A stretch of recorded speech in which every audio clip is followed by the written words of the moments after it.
turns to sun rays, and on we'll go through the wastelands, through the highways, and on we'll go.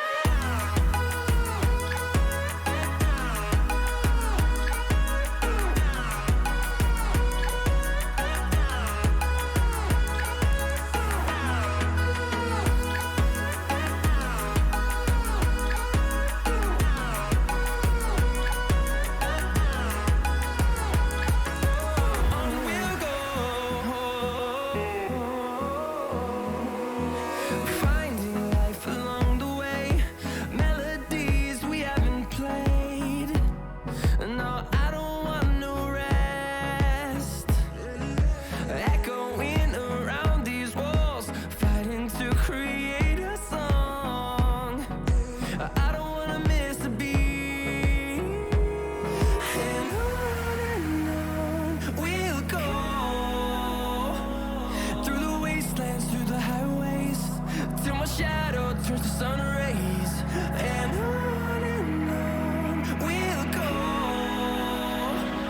through the wastelands, through the highways, and on we'll go.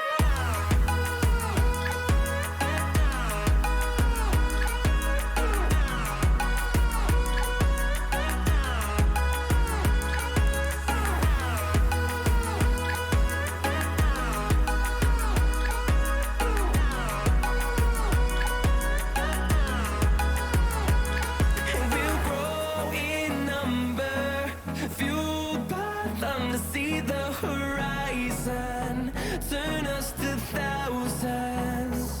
And we'll grow in number, fueled by them to see the horizon, turn us to thousands. And on we'll go through the wastelands, through the highways, till my shadow turns to sun rays, and on we'll go through the wastelands, through the highways, and on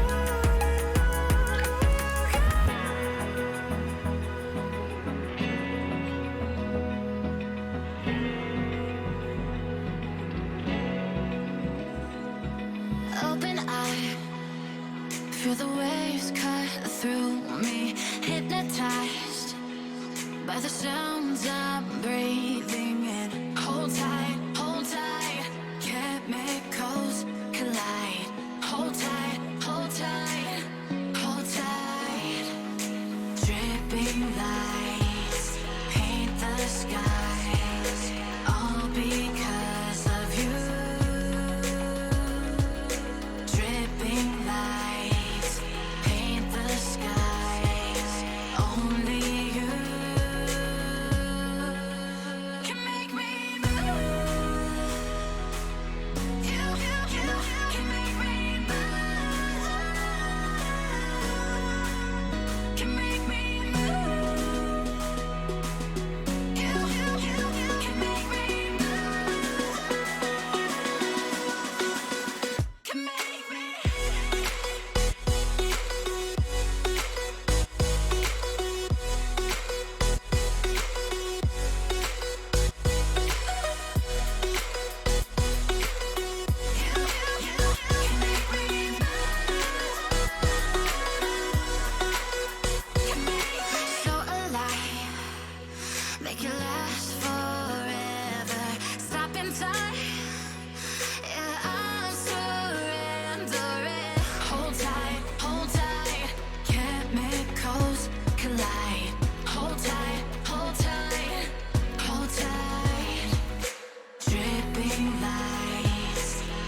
sun.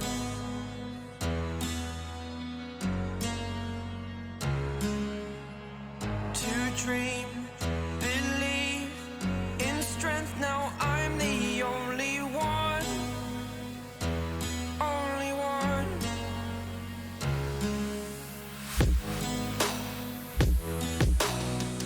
I was an ordinary boy until I broke the rules. My life destroyed, a life destroyed.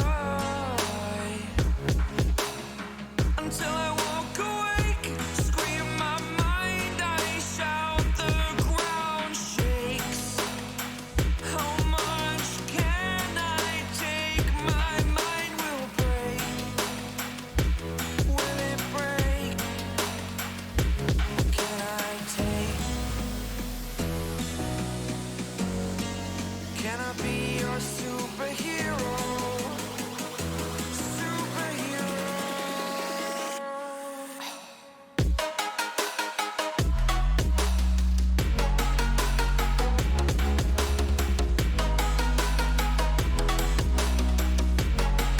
Can I be your superhero?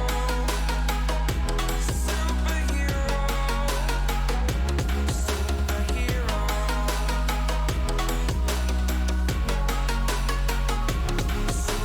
Superhero.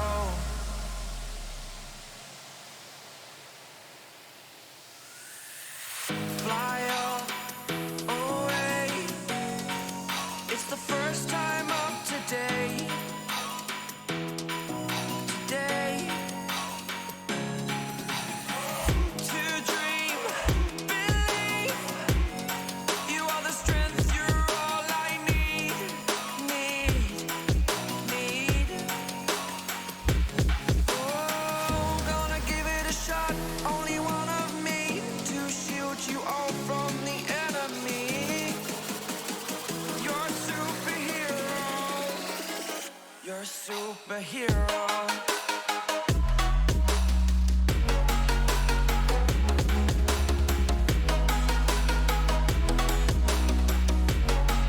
Can I be your superhero? Superhero. Superhero. Superhero. Can I be your superhero?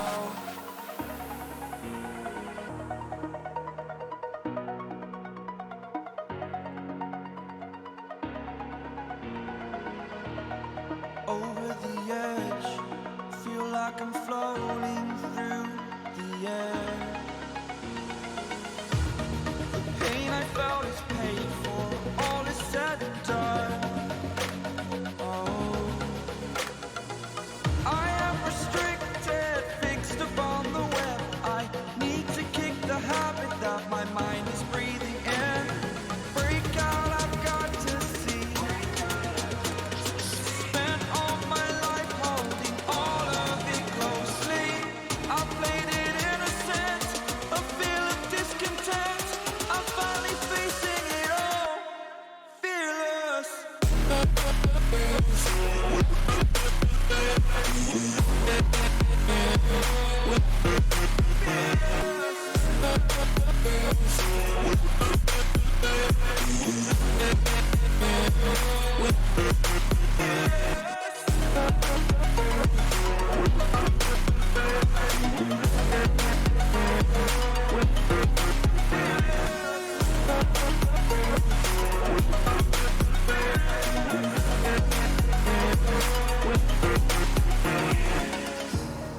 Burning the bridge that keeps us.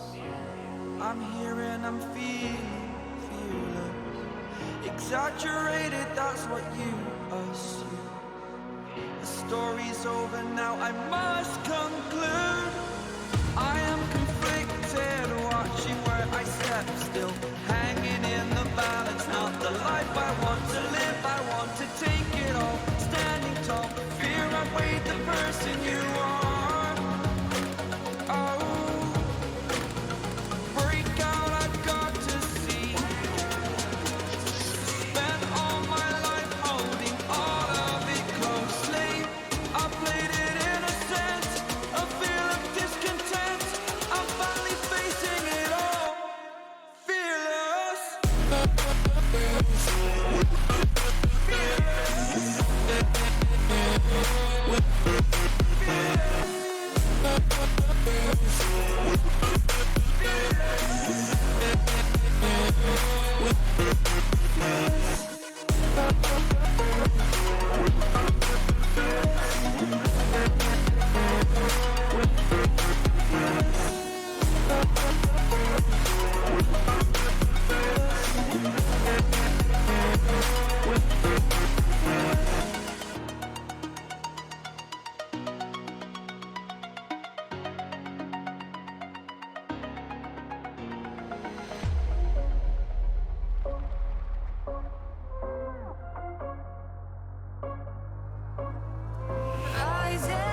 Hello, boys and girls. Welcome to a very interesting podcast that is called One Shot kind of by mistake. We didn't intend it to be called One Shot, but it sort of ended up that way because producer Jacob apparently read into One Shot in the, I suppose, noun rather than the description of what this was meant to be. Anyway, point aside, we've got together 4 great, air quotes, heads here to discuss about Siege and its position in the global esports landscape. The talk of, is Siege a tier 1 esport? What does the game accessibility look like? Broadcast content and personalities. We've got loads of topics to go through. We're going to try and keep it, just so you're aware, to about 2 hours. It's not going to be a 4-hour session led by Parker as it would be if it was 6 on 6. We'll try and keep it a bit more brief than that. But We're replacing 6 on 6, by the way. That's exactly it. Yeah, it's got a proper name after this as well. Promise. Yeah, someone said this actually on Twitter. They were like, oh, so Parker is doing a podcast, just not his own. I was like, I guess. He'll do anything to not do another 6 on 6. What is going on? Let's start there first. What is going on? Is this just not a thing because of SI and everything else going on? Or is there some other reason? Dezachu, I don't know if you check my Twitter, but I actually tweeted about it at 1:21 p.m., so about 2 hours ago. No, basically, I knew that Troy was retiring for a while, obviously. So we had discussed what was going to happen with the show, and basically we said, okay, let's maybe take like a brief break while NA League starts, and then like the teams transition, and then we can come back and we can hit it quite easily. But then the problem was that one thing that would have been nice to know in advance, and John can obviously commiserate with me on this one, is that we weren't aware that NA League was also then going to start doing shows on Tuesday. So we had talked about doing shows on Tuesday because it was a pretty free day timing wise, and we don't want to obviously compete with any of the products. And then NA League is like, no, we're going to go live at 4 p.m. Eastern. And it's like, well, tremendous. So that basically ruled me out. And when Troy, I knew in advance that Troy was coming back for SSG as well. So when we did have free time, obviously his priority is getting back up to speed and scrimming. So yes, the good news is we actually have a show coming up in 2 days. We're going to do a pre-SI show, pretty brief, not 4 hours. Des, thank you. 6 this time. On this coming Tuesday, but then after that, we're going to be back. Assuming that the schedules don't blow up in our faces, we're going to be back on Tuesdays after SI. Nice. Okay, that gives a nice description to it. Awesome. Right, so on that kind of subject, let's do quick intros as well with a focus on, I guess, history in esports for all of us, right? We're talking about Siege and its kind of global positioning amongst other esports. There's no point of sitting here if all of us only know anything about Siege. So Gio, you probably worked in more than most of us, so I want you to kick it off as well. Just give that rough intro again to yourself. Everyone knows your name by now, but the sort of things that you've worked on over the last years, and let's keep it to about 30 seconds, else I know this could go on for many minutes of us all talking about the sort of things that we've done. Yeah, it's funny because I reckon I've probably worked in the largest variety of games, but I've been doing it professionally for the shortest amount of time out of the 4 of us, I think. So I started in Overwatch and I was there for quite a while. When I started casting, I think it took about a month for me to be off my first pay gig, so I got into doing it professionally really quickly. But I was also doing a bunch of other stuff as well, so I've done stuff across PUBG and Call of Duty are probably the other 2 that I've been the most involved with, although I was never really involved with the PUBG scene. I just happened to be offered a lot of work in PUBG.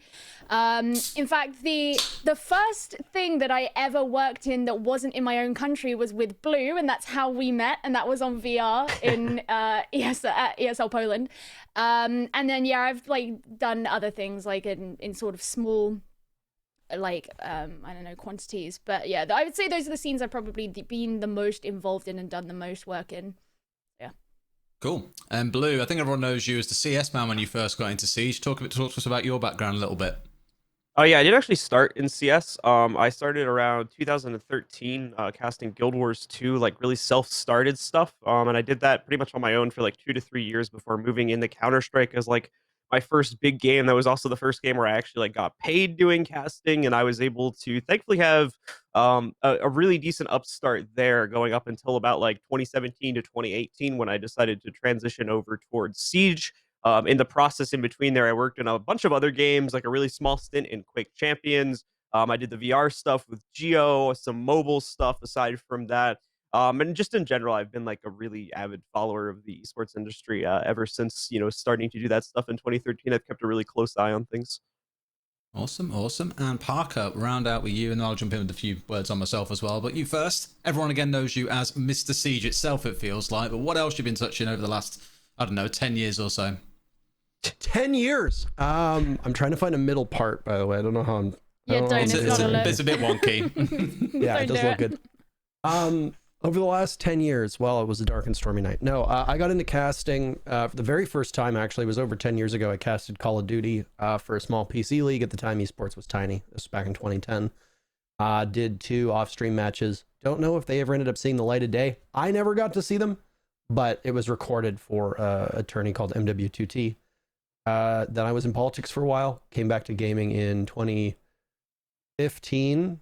And sometime around 2017, an opportunity arose for me to cast a Rainbow Six League because the caster at the time, his PSU blew up. I had some friends and one of our teams was actually competing in this league. They asked me, never done it before, decided to do it, liked it. I was going back to school to get a degree in urban and regional planning. And then I evidently was good enough, I guess, to then get offered a job in Poland and then had to drop out of university for the second time to pursue this career, and here I am. And since then, I've casted Rainbow Six almost exclusively over the last couple months.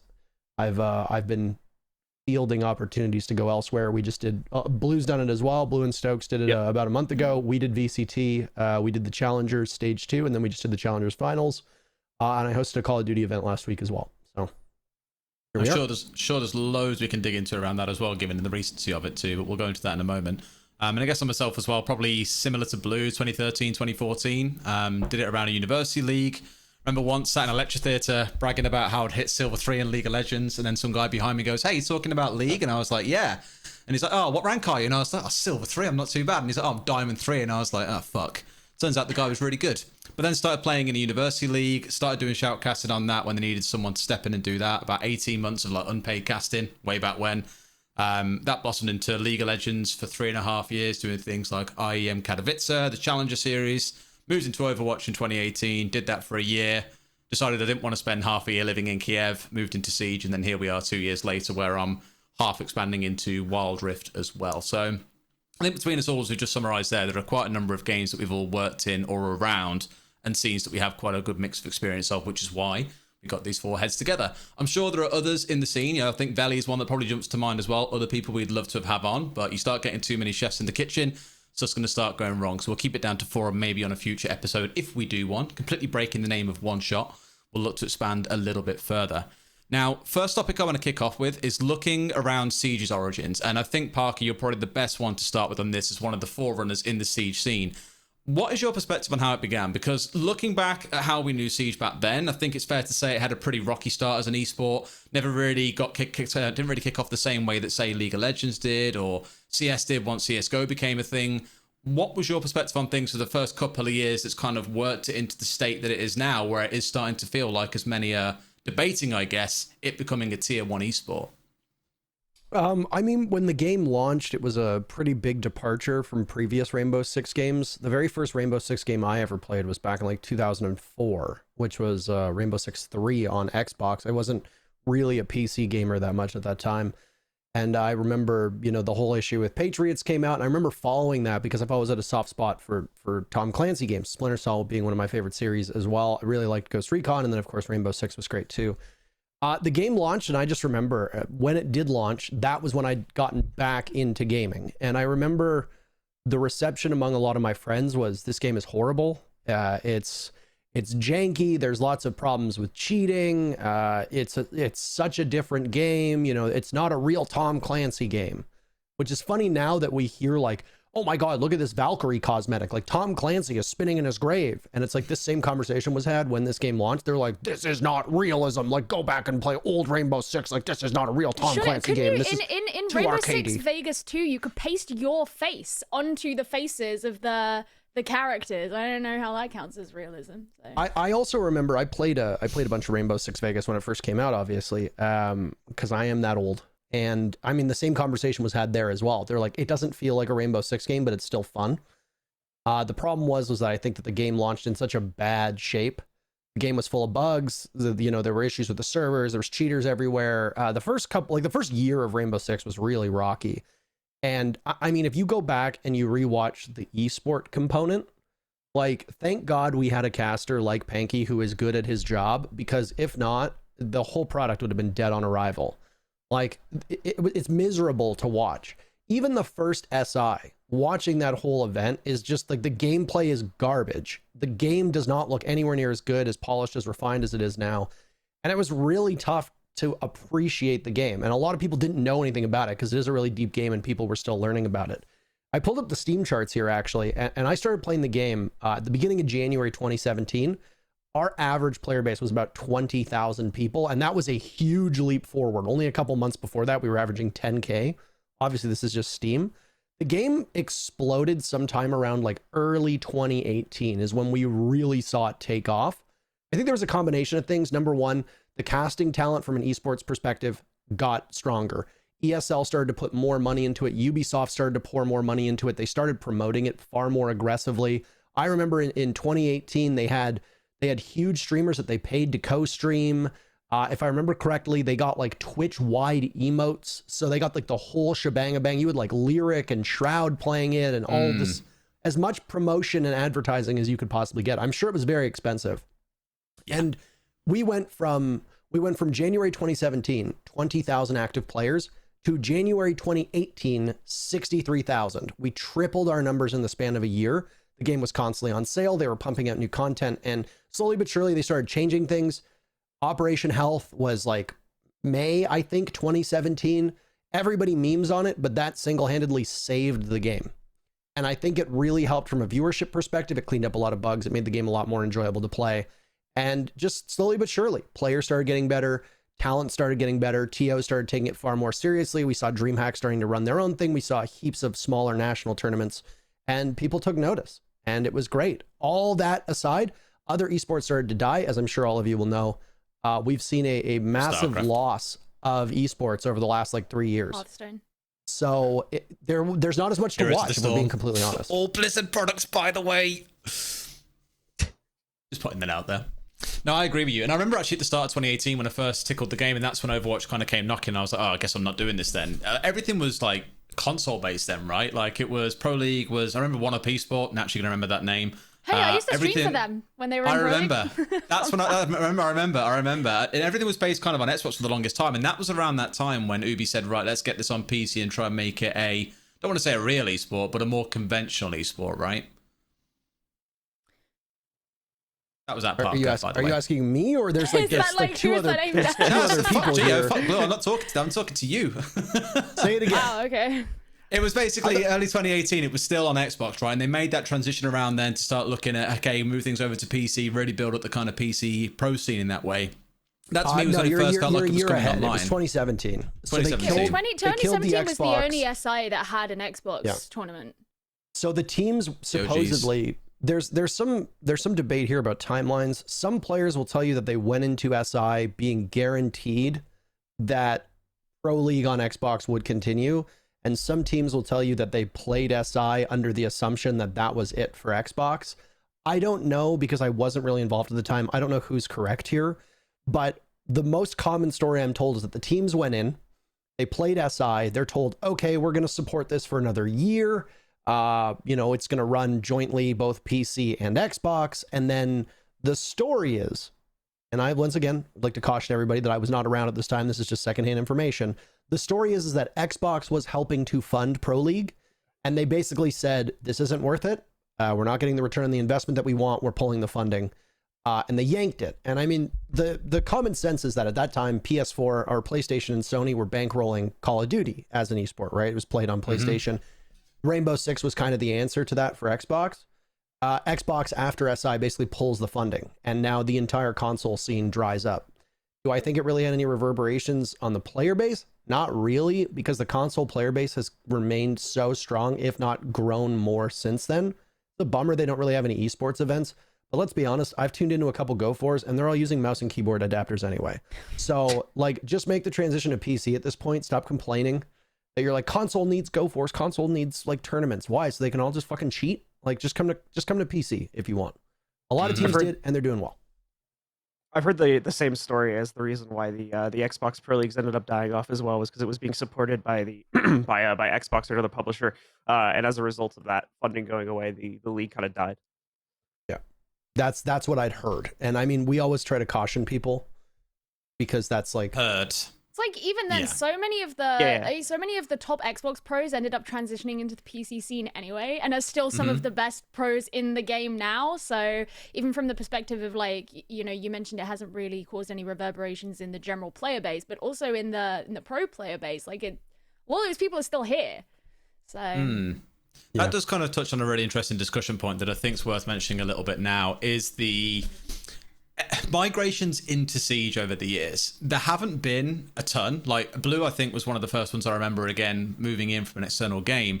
Player wise, I think back to like when Overwatch launched, for example, and we had players like Little Bo was a player that I remember seeing playing in Overwatch and being like, holy shit, I was a massive fan of yours in StarCraft 2, and now you are here playing this game.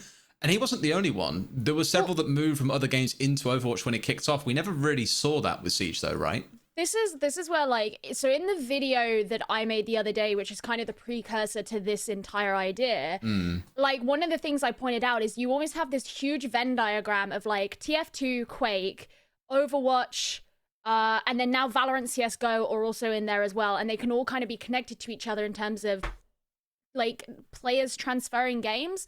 But for the most part, Siege is kind of standalone. Like, we don't have a... Are we the ugly duckling that's isolated to the corner and no one else wants to come play with us and they don't want us to join in their football game? That's what it feels like. It's because our game is so boring for the average viewer. Like, I mean, I think that's part of it. It's so hard. Like, that's why I firmly believe that if you go and you look on YouTube, Rainbow Six consistently has some of the best metrics for any game, period, in terms of content on YouTube. It's bananas. I mean, those numbers have basically fallen off a cliff over the last couple months. But prior to last year, there were content creators pulling like millions of views on Rainbow Six content. And there was a lot of them. It's because now they use thumbnails with like the little charms and like, you know, and I mean, I don't think that's why. I think it's because there's flashy action and flashy play in Rainbow Six, but it's only 10 to 20 second bursts over the process of a 3.5 minute round where most of it is you sitting on a drone. Or if you die, you have nothing to do, which is why Ubisoft is kind of taking the approach now where they're allowing you to do things from the grave, which I think is a bad idea, but I know why they're doing it. I don't like it. And Twitch, like, people are bored by Rainbow Six. Shroud talked about this at length. You know, this was his third most played game in 2018, by the way. It was just behind Call of Duty for his third most played game in 2018. So all these people that were like, oh, he was only playing it for a charm, blah, blah, blah, are just talking out of their ass. He basically got tired of it. And he just said, the one issue I have was that my chat kept saying how boring it was. You either die really early and then you have nothing to do, or you spend 3 minutes doing stuff that the chat is bored with. And then there's a bit of action and maybe you get a kill, or maybe all of that action was for nothing. And then you die and then your chat is still bored. Not to mention that if you're like a pro looking at this game, trying to potentially move into it from another title as well, it's first of all, very tough game to learn. I don't want to talk too much about that because we have another topic kind of lined up where I want to go more into that. But on top of that as well, I think that part of the issue is, it's just such a harsh learning curve. The teams come in or players come in, they look at it and they see like, wow, there's like a lot more here than I was initially expecting. And then they end up getting kind of shown off by that and end up going over to obviously like Valorant or something like that, which has like, you know, a pretty massive upswing right now for esports potential and is much easier to get the raw basics of just starting out. I think it's also like the actual mechanical like skills in Siege still have like a certain uniqueness that's not directly transferable from other games as well. I agree with that. Which adds to that. So there isn't that immediate translation, which you get in like those other games that I mentioned before, where it is kind of easier to move from one to another as well. I think Siege is a very forgiving game. Like, it's way more in line with Call of Duty, where, and Call of Duty pros are going to hate this, but you don't need a lot of mechanical skill to do well in Call of Duty versus, you know, a more technical game like Valorant. Like a more technical game like Counter-Strike. I would even put like games like TF2 and Quake require a much greater understanding of mechanics. Rainbow Six is like a fast, forgiving game where recoil basically doesn't exist and you don't really need particularly strong aim. That's it. I hate to say it. Like, you'll go super, super far just by knowing how to balance utility. And that's why there's a lot of people right now who are in the NA League whose aim is like pathetically bad. They'll completely whiff on a player right in front of them. I've watched a lot of esports. That doesn't tend to happen in other games with the same frequency that it does in Rainbow Six. Why? because in Rainbow Six, you don't really need aim. As long as you understand the map and you understand the flow and you can communicate well, you can climb really high in Rainbow Six. And it's another reason why I think when we see Rainbow Six players step out of the game, they're terrible. You know, like there was, what was it? It was like the old EG squad went over to Valorant or something like that. And they've been grinding Valorant out and they got absolutely mopped by some Valorant team that basically like came out of nowhere. And it's like, that's obviously not great. But then meanwhile, like Overwatch pros and CSGO pros can go over to Valorant and they're immediately like top of the world. Yeah. So it's like even, you know, I was just going to say, like, even when I play with like friends of mine and we'll play other games. So like it might be friends who I play Valorant with, play Siege with, you know, particularly a friend of mine who's a huge like CSGO person, and we'll play Siege together and he'll get frustrated because he's like, there are people who are doing things that they should be punished for and in other games would be punished for, and in Siege they're not. And like for him, that's a really frustrating thing. Like he's very good at something like CS:GO, whereas I'm quite, you know, mechanically challenged. So it's, for me, it's not as big a deal. But you know, when you're talking about players at a really high level, I can totally understand why that would be something that would be like potentially off-putting. Should I say something? Yeah, Sorry, that's a great way of putting it. Just talking about like the players that have moved over to Valorant, the only one that's really been able to stand out so far is NVK, who's, to be fair, like, you know, he's playing with, you know, Freakazoid and Mendo now, so he's made some significant progress on his own regard. But the problem is that's like the only example, as far as I'm aware, that's actually made that sort of significant progress. Some of the other players that initially left, like from that EG roster, haven't really been able to accomplish anything, as far as I'm aware. So I agree with Parker's points pretty heavily about gun skill being relatively unnecessary in the largest extent to be a pro in Siege. Yeah. And this is a rabbit hole we can disappear down real quick, I think. But I think it's fair to say in Siege, you compare it to a game like CS where 98% of the gameplay is focused on the gunplay. Maybe in Valorant it's 5-10 points lower because there's other things to consider in the game too. But in Siege there is so much more at play than just the skill of being able to click on heads, right? You could probably take someone from CSGO, then move into Valorant. They'll be able to play just fine. They'll be able to click on heads, slight adaptation to deal with the slightly different dynamics of the game. They'll be fine. You try and take someone from Siege into that kind of game, they are just light years ahead in terms of game type, how they play out, the skill set required. I feel like Siege is one of the games that if you don't have knowledge, you are really going to suffer, and your skill, frankly, won't really count for shit because you'll get shot from halfway across the map through 3 different walls that you simply didn't know existed. And you're like, great, well, now I need to go and grind a bunch of games to learn this map. I remember when I first got into the game, I have DM'd a few people and said, what is the best way to learn this game? And they said, just play. Just play the game and you'll learn it. And I was like, oh, no, go and watch this to understand? No, just play. I'm like, great. That isn't really a great sign in my mind of a way to learn a game to a high level.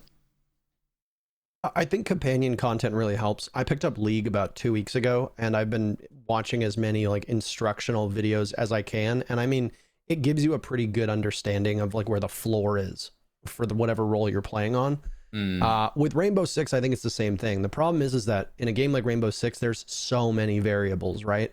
Like which bomb site they go to, which map they're playing on, what your operator lineup is. Like these things are all crucial. Like whereas before operator bans existed, when people would ask me what's the best way to learn the game, I'm like, on attack, play Thatcher every round. Number 1, he's never a bad operator to take. Number 2, you are going to assist your team greatly, and it allows you to know and be in the thick of the actual execute, because you are a requirement to getting walls open, to getting hatches open, to clearing out gadgets, to helping your team.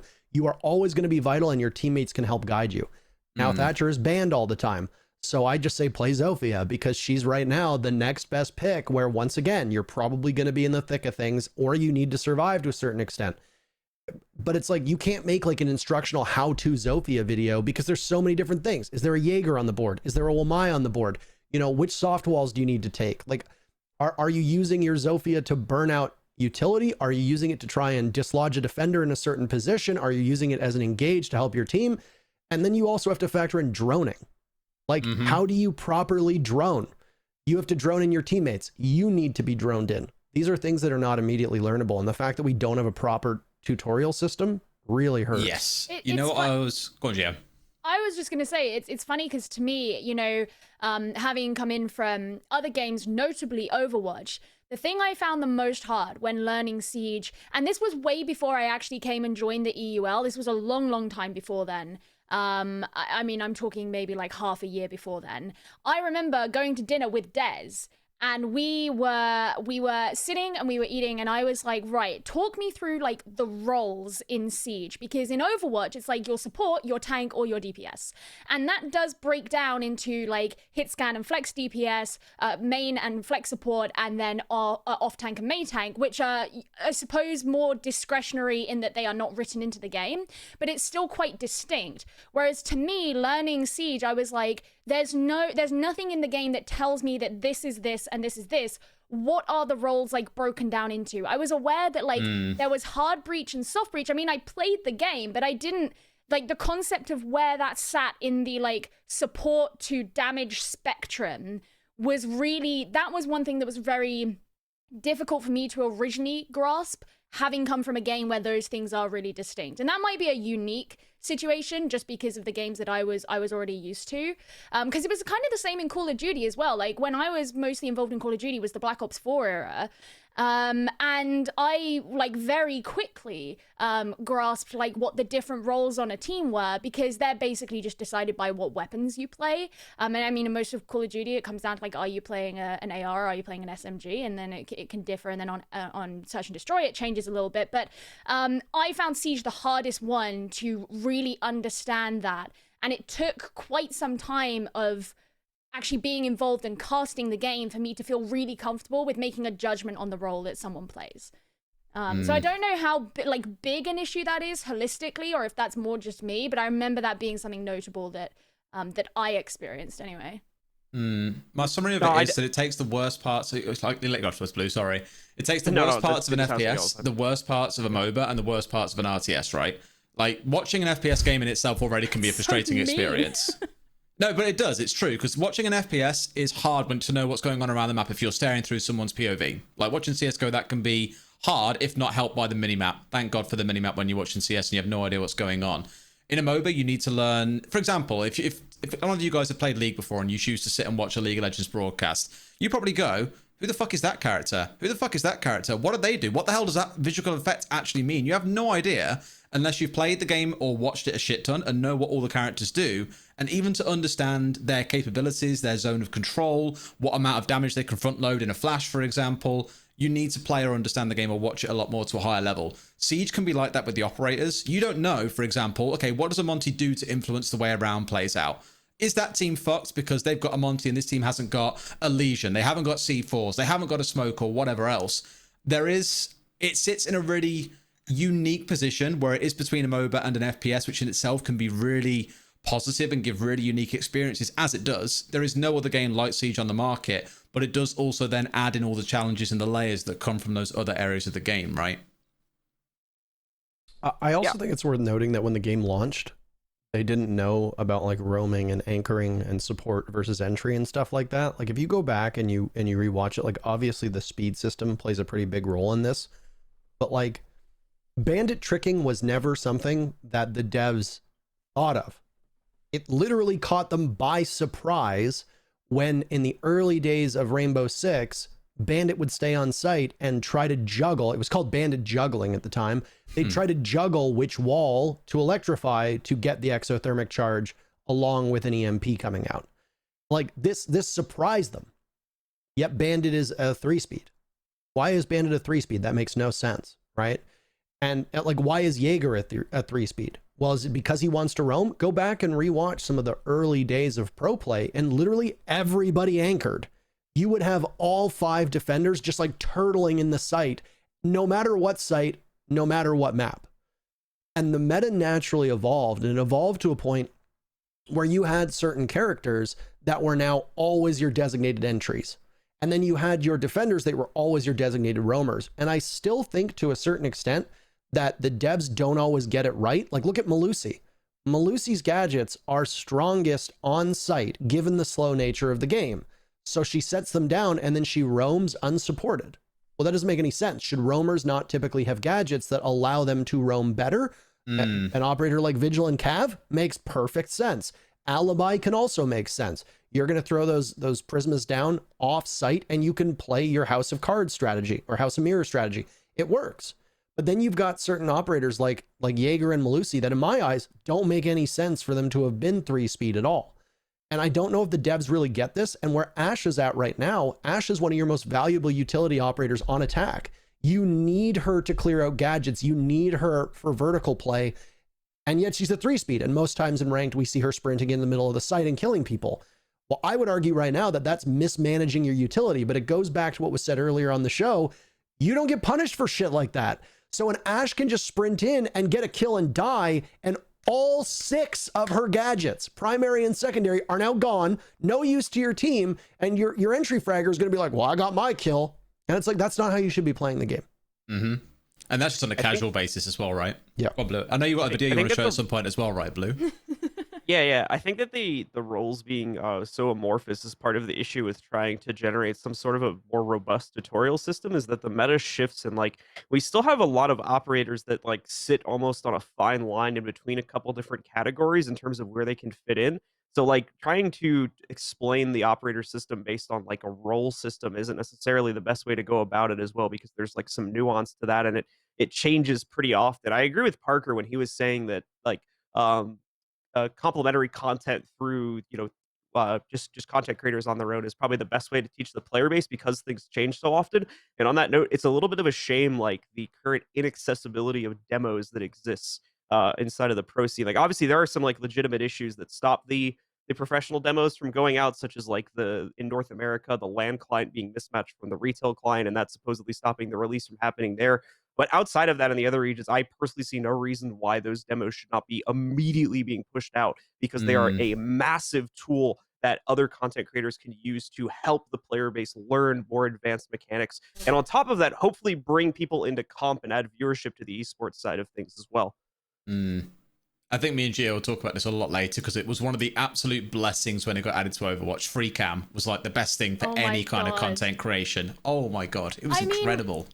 This is one of the clips that I wanted to show. It was like some old video I made quite a while ago, but it was when the replay viewer was added into the Overwatch League, and this is a video I made. I filmed all of this. I did all of the observing for it, and it was just a video I made about this new map that had come out, analyzing ways different Overwatch League teams have played it.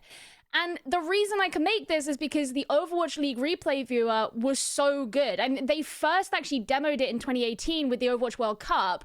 And you could have it at like any speed, any POV, all this free cam. You can tell I was doing it with a mouse and keyboard because it's janky as hell. But but it's still, the point is there.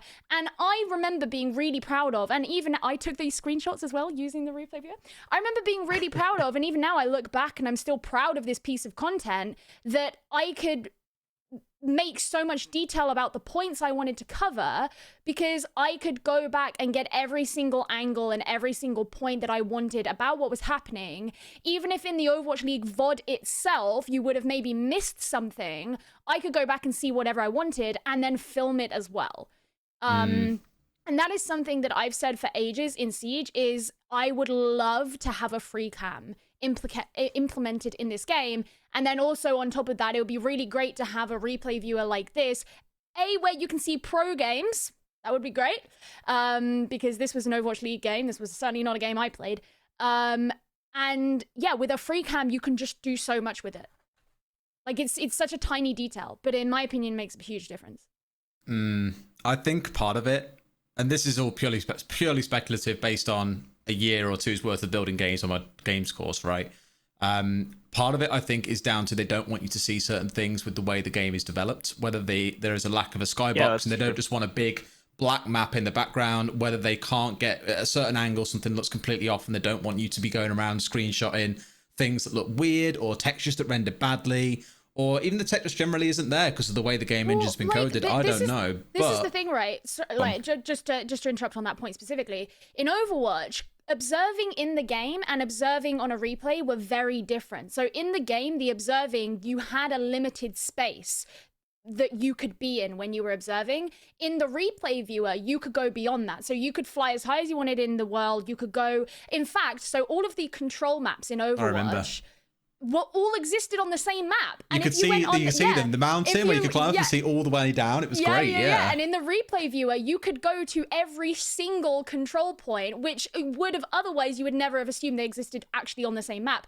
But in the actual observing tools for like a pro game, for example, you wouldn't have been able to do that. So the limits and the permissions were different in the replay viewer and in the observing tools. And I wonder if that's something that, I mean, I haven't worked in games development like you, so I don't know the details of that, but I know that it was something that was very specifically different in Overwatch. I'm really hoping we do get a free cam at some point, even if, like, okay, there's the old janky angle. Like, content creators aren't actively going to go out there and be like, oh, look at these stupid angles, I'm going to put it in all my content. Like, they're more likely to find the angles that look good and put that in their content, right? And I always, like, for the longest time, I kind of attributed this down to the youth of Siege versus, like, other games, like, more historically. Like, League's been out for 10, 11 years now. They only really got recent tools, like the practice tool 3 years ago. It's been quite new. Technically, that was when the game was 7 years old. Siege still isn't that old. There is still time for it to get that. But there's also the consideration of how most esports overall have evolved over time, and tools like that have become much more commonplace and expected. Why it's taking that long for it to be a thing, right? What are you going to say, Blue? Sorry. Go on. No, Parker, you can go ahead. Sorry, I kind of lost my train of thought, to be honest. I was just going to say, like, I think there's two ways to look at this here, right? Like, obviously games like Valorant and games like Overwatch were partially designed and were made with esports in mind. Mm-hmm. You know, like that was a focus for them. That was obviously something that they want. Overwatch in particular, coming from Blizzard doesn't have the best track record of being able to support esports, right? Like, it's been a rough go. Like CS, StarCraft is basically dead at this point. Hearthstone is dramatically shrunk. Heroes of the Storm is basically officially dead. Mm-hmm. World of Warcraft, they had the arena system. It's significantly smaller now. Overwatch League is on YouTube, and even though it's moved off of Twitch, its viewership is a fraction of what it used to be.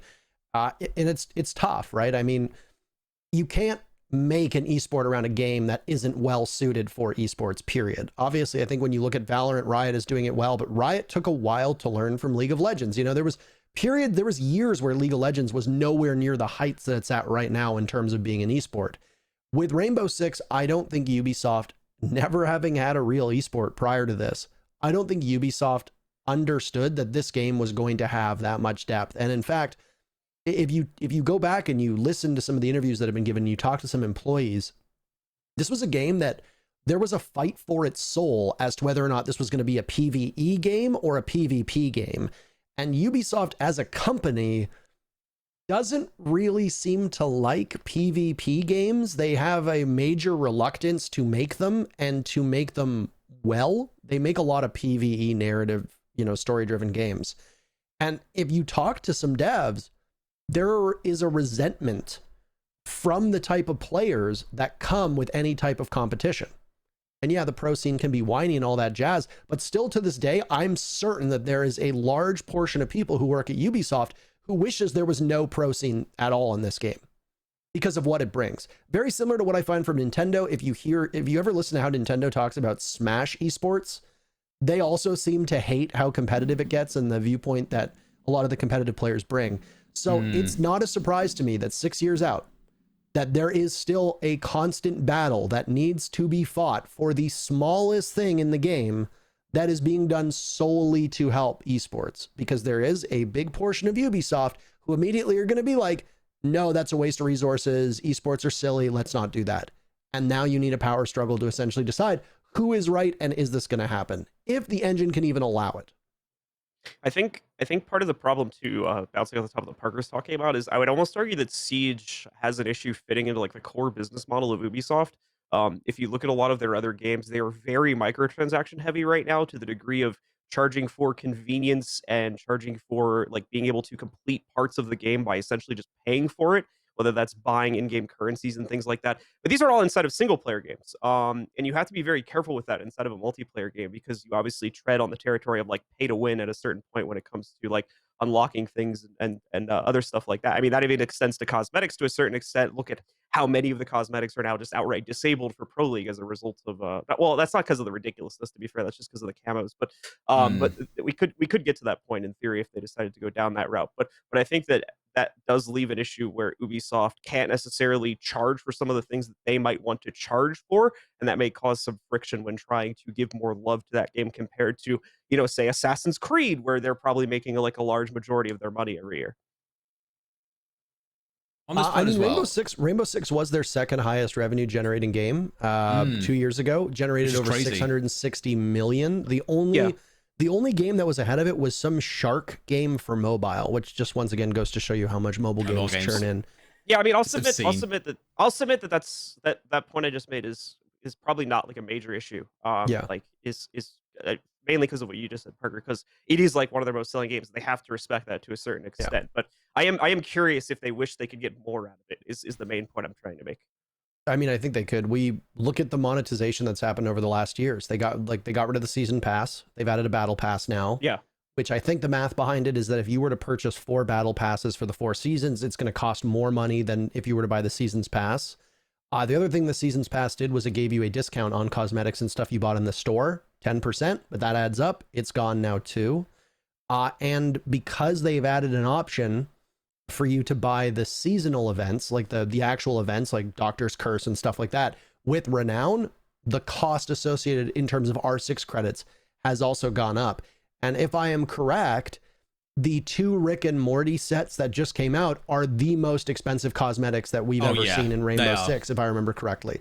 So everything is starting to tick upwards in terms of cost. And I am a little worried that the board at Ubisoft or whatever is going to be like,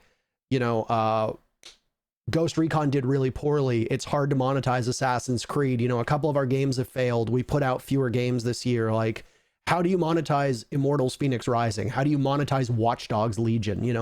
So they turned to Rainbow Six and they're like, let's just squeeze it dry. Mm-hmm. And I think that's a concern. And especially if you look at the rising costs of in-game cosmetics, I think it's a very valid concern. I don't hate it.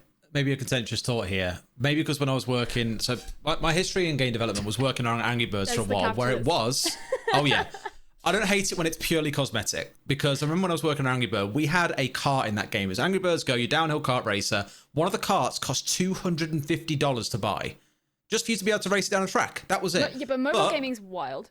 It is. Mobile gaming is so stupid. I remember seeing the chart breakdown of like, there was a cart that was like $4 all the way down to $250. And I thought, okay, what's going to be the breakdown here?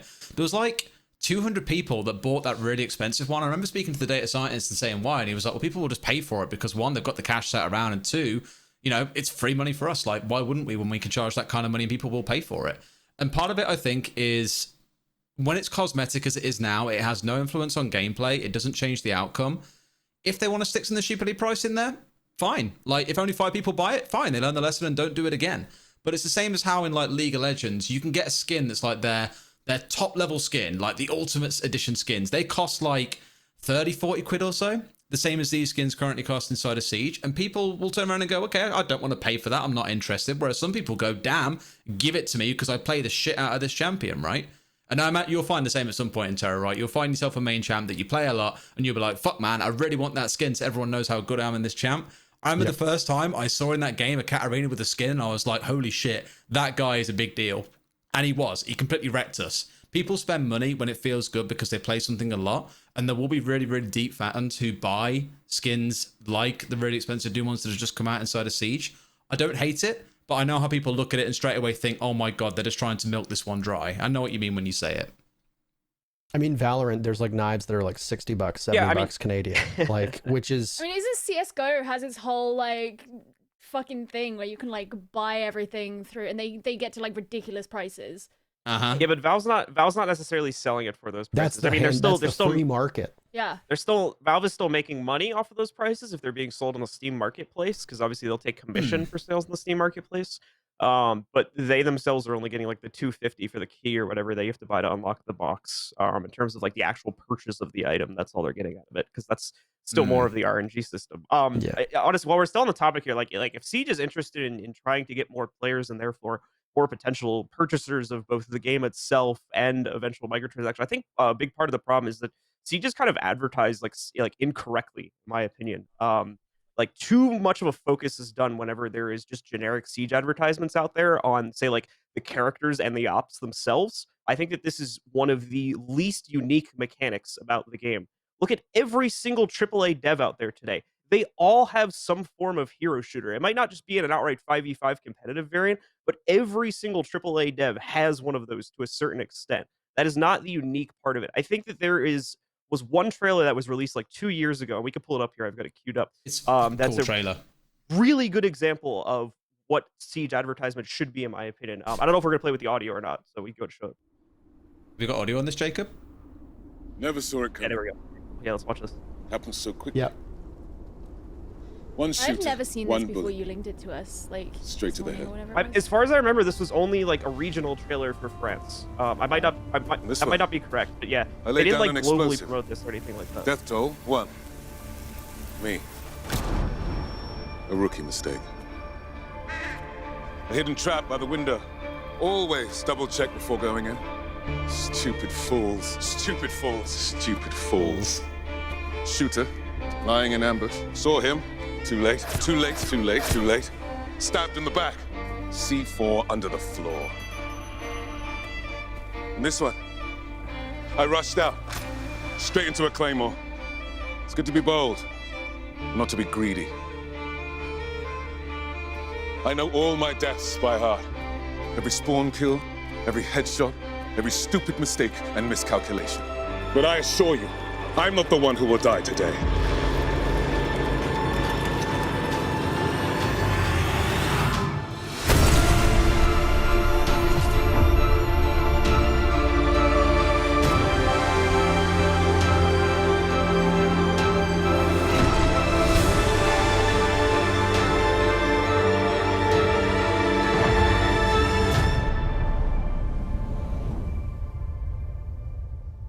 Doesn't that make you want to go and buy and play the goddamn game? Yeah, that is I by really far like it. So that is by good. far the best piece of advertisement that Ubisoft has ever put out about this game. And the reason why is not necessarily because of like the effects or anything that's shown in there, because it actually accurately explains the game, in my opinion. It highlights the seemingly endless ways dying to total approach bullshit? yeah, it highlights the seemingly endless ways that you can approach both like an attack and defense there, and the ways that you can die from it. But I think the more important part is it tells the player that they're more than likely going to suck when they first start playing this game. I think that that's a huge issue for new players coming into this game, is they're not prepared for just how difficult the learning curve is when you first install this game. It's like play your first few matches and it's like, what is all of this shit? What is the drone phase? What is the soft destruction system? What do I have to reinforce? What's the right way to reinforce? And this trailer tells you that you are probably going to be completely overwhelmed by that at first. But if you continue playing, continue dying, continue to learn from those deaths, you will eventually become a better player and be able to compete with the rest of the player base. I think that that is by far the best message of this game that Ubisoft has ever sent out to the public. Whoever made that trailer, if they put that person in charge of like the global advertisement for Siege, I bet things would start to get a lot better very quickly, because whoever that person is, that person understands Siege very well from an advertising perspective. It's also just really beautifully animated as well. So it, like for me, great. like if I am looking at a game to get into or whatever, I judge so much by like the graphics and the animation and the art of the game itself. And I know for some people that just doesn't matter at all. But for me, like that's always been like a really big deal. So to see something that's really pretty that, you know, draws you into something like that, that's kind of, I like that a lot. I think I think it would be interesting, like this is, I don't necessarily have a solution to this, but I think that like the more unique mechanics of the game aren't necessarily advertised very well either.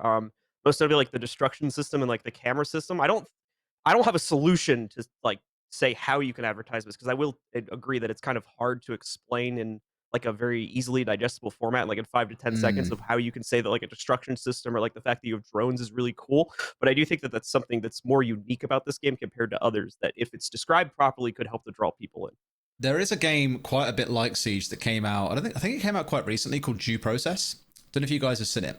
Yeah, it's not bad. Like I think it's it kind of feels like a voxel based game. I guess it kind of is, right? In that it feels quite not so much amateur, but it's like a low fidelity Siege in a way, right? But I think the principles that gets right is it does highlight the parts of Siege that everyone is really excited about. The strategizing part of it, the team play element, who's going to do what before the round even begins, rather than someone running into site 1v5 and dying, for example, and losing you the round outright because they died with the diffuser or something stupid. Due process does that part where it slows it down and highlights the strengths. And this is where I agree with you. I think Siege doesn't necessarily highlight the parts that make it unique. It tries to highlight the parts that make it an FPS. And those are the parts, if you only play the game like an FPS, you're going to have a bad time. You're probably not going to enjoy the game, to be honest, because it requires so much more. I mean, I also think it's, for me, when I started learning the game, I wasn't overwhelmed because I started in Red Crow, right? So, I mean, like, at that point, outside of the base operators, you've only got 8 other operators that are in it. And none of them are particularly challenging. You know, like maybe Echo with his yokai drones is kind of weird, and I know Capcom obviously at that time was quite lethal, but outside of that, the learning curve is more the maps. It's always been the maps. Yeah. It's and the fact that when you first launch the game and you're starting, you could get hostage, you could get secure area, you could get bomb, and then every single map is in the map pool. It's at that point you're dealing with a dozen maps with different game modes, with different locations for everything, and it can be another nightmare. For me, I saw that as it being cool, and it's the same thing that I'm going through with League right now, which is, oh my god, there's so much to learn about this game. Different item interactions, you know, different champions, different rotations on the map, different way to play objectives, blah, blah. And with Rainbow 2, it's the same thing. It was like, oh my god, you know, I can open this part of the floor if they're down here. Or, oh, this hatch needs to be reinforced. There are a lot of people who, let's just face it, they don't like that. They don't like how deep of a learning curve it is, and they're getting killed through the floor. They're getting killed through walls. They're going to get frustrated and they're going to leave. So shining more of a light on that is good, not just from an advertising perspective to bring people in because of its uniqueness, but also so that people can get accustomed to that. Because everybody's going to get mad when some dickhead at the other end of the map kills you through a punch hole. And you're like, I don't know how that happened. Get taken out by the ground by like laxing. Like, yeah, like, so if people get accustomed to that and they know that that's possibly coming and stuff like that, then I think that people will have a better understanding of what the game is. Trying to market this game as more of an everyday FPS, I think does it a great disservice and leads to some minor frustration. Massively, yeah, completely agree. This may end up kind of moving us on to another thing that we wanted to talk about, but it's also one of the contributing factors why the Siege community, and especially like as an esports scene, is seen quite independent. Whereas like there's a lot of crossover in a lot of other games, and that's something that's come up a lot when talking about casters and talent who kind of either come from other games or involved in other games, and you learn things from other games and the way that things are done, and you bring them to Siege and they get questioned a lot in Siege. And I mean, Golden Boy was obviously the really, really big example we had, where it was like, you know, this is a guy who's one of the most successful talents in all of esports ever. One of the most like revered people in the entire industry. And he did like, you know, there was obviously like the Fabian Pengu thing, but it was just, he was new and he wasn't Matt. And people didn't like that. They didn't like that he came from somewhere else and he was an outsider. And the fact that he kind of approached coming to a new game in the way that is standard for this industry was still shot down. And because Siege is very much in its own little bubble for a lot of it, and a lot of the audience don't watch other games, and many of our talent haven't come from other games or been really involved in other games. A lot of the talent's homegrown in Siege.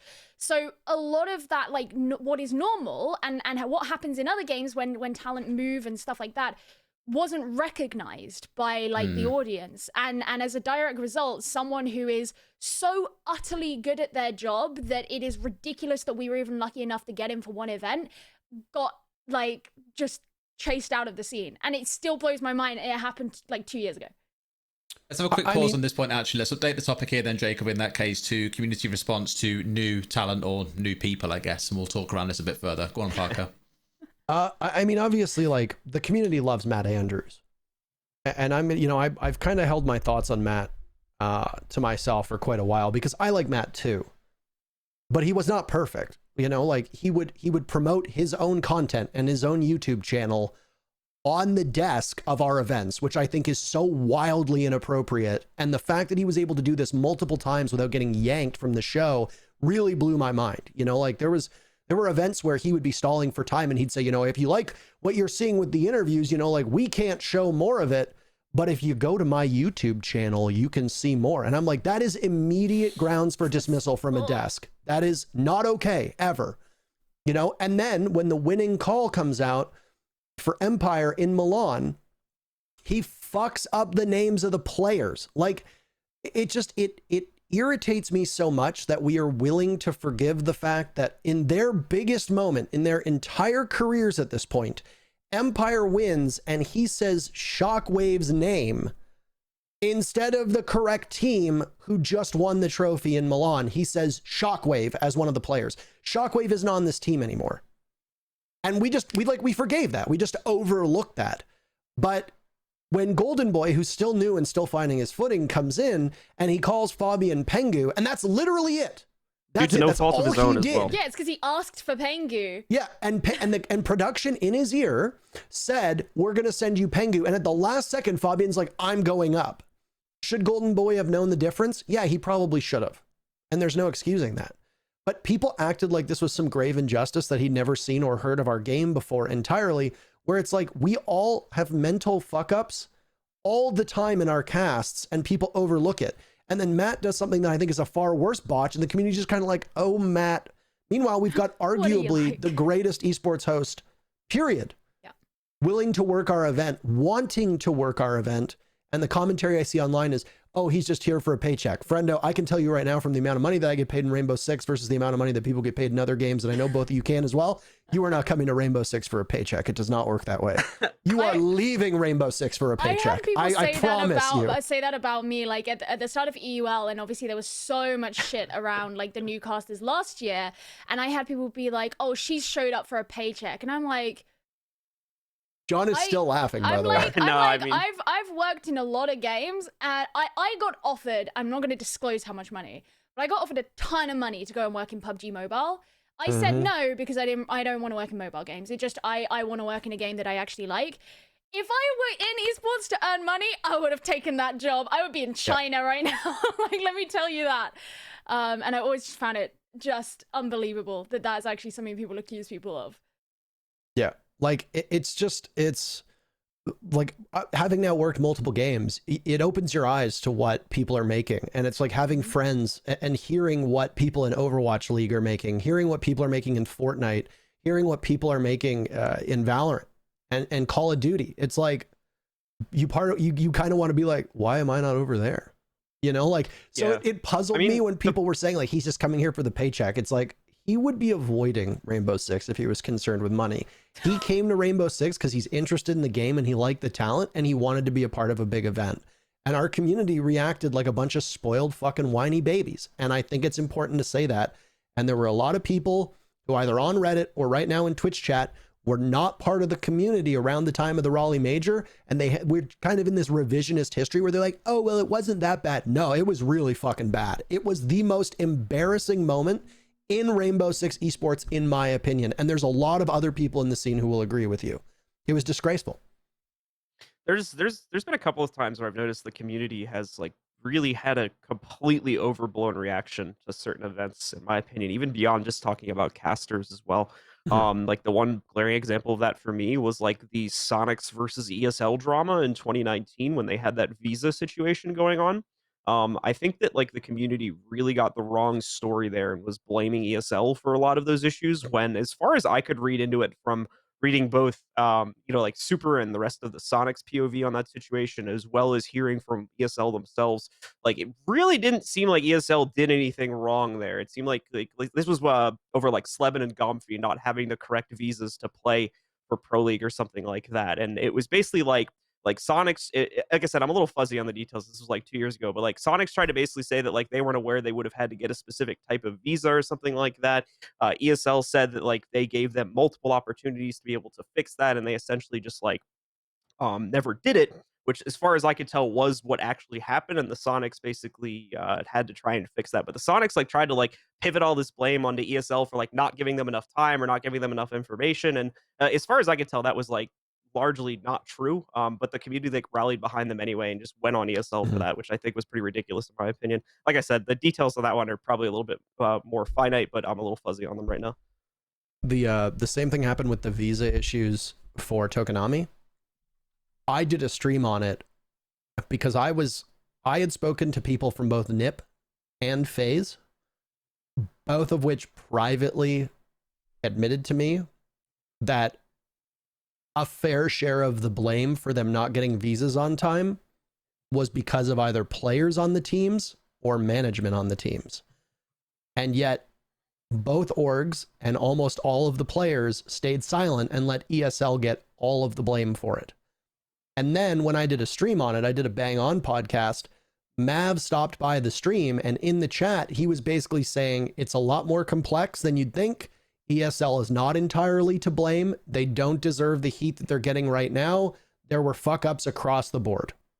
It usually is like, a lot more complex. Like there's such imagine. Yeah, I know. It's crazy. Like that's why whenever I comment on things that aren't to do with like talent stuff, I always try and preface it by saying like, look, I don't work in or I don't do, especially when it's to do with things like changes in the game, right? Like I've fucking never worked in games development. I don't know what goes into it. I don't even know how to code.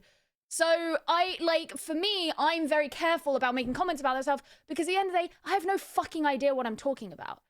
But it makes it really annoying from like a talent side of things when people are speculating on how things work in talent. That's why I made that fucking video the other week about like the what was it called? How casting really works or something like that. Yeah. Because people were talking, this was after people were going crazy because like you and Kicks were making too many jokes or whatever it was. It wasn't that we were making too many jokes, it's that we were providing too much of a narrative and a storyline.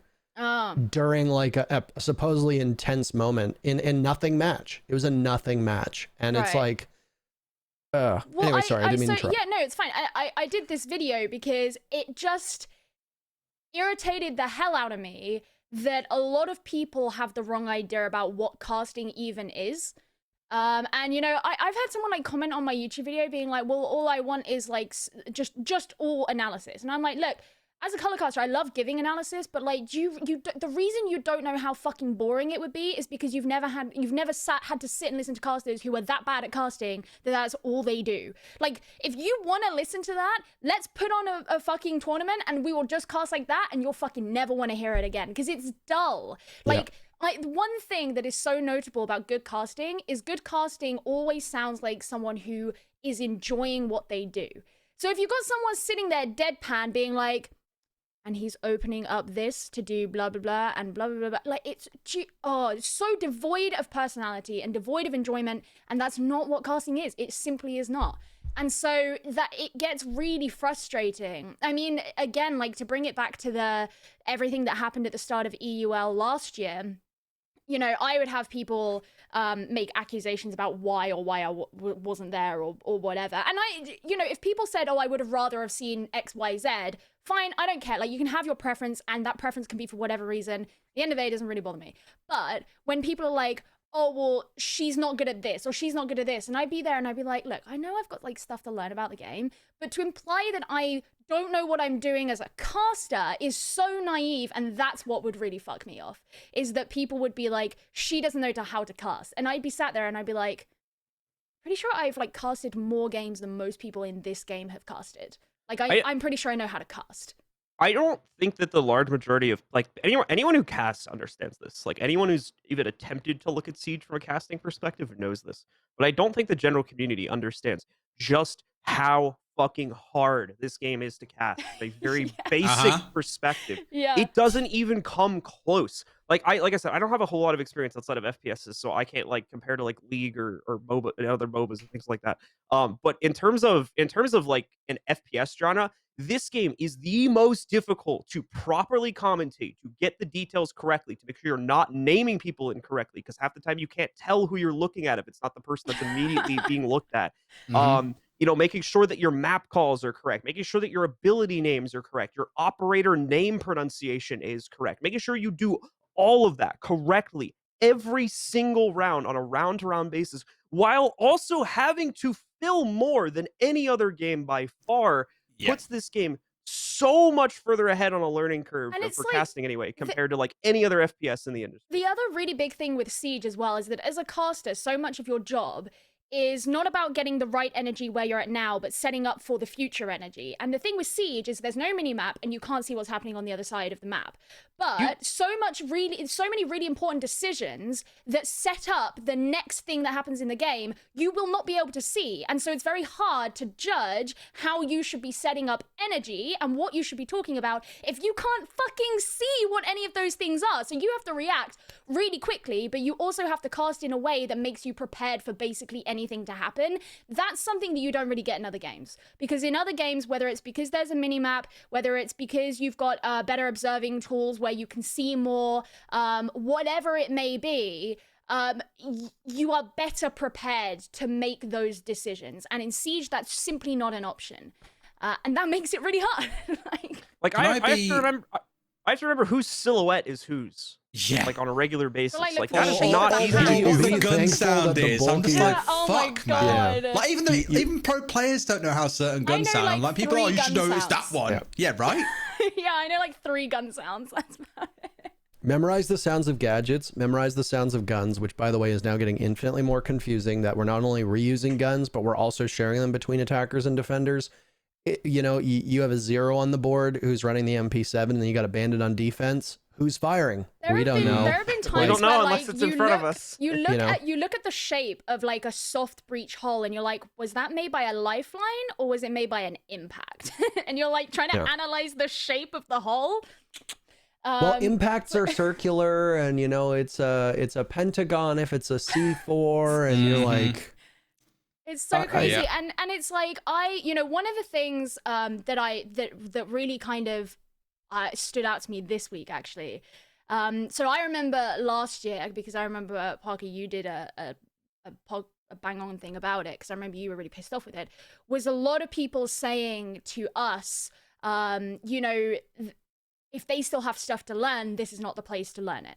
And people, don't realize that a lot of people are oftentimes hired on potential. So if they've proven themselves in other games, then they will likely be hired elsewhere because they're already a proven talent. All they have to do is learn the game to a high enough level. So that's why you see tier 1 talent learning a game on a tier 1 broadcast. But anyway, people went so nuts about that. Now, obviously, this week, you and Kix cast a VCT for the first time. And I saw people in the chat, or like some of the feedback, where there were a couple of people who said stuff like that, but a lot of people would turn around and be like, yeah, well, I mean, they're new.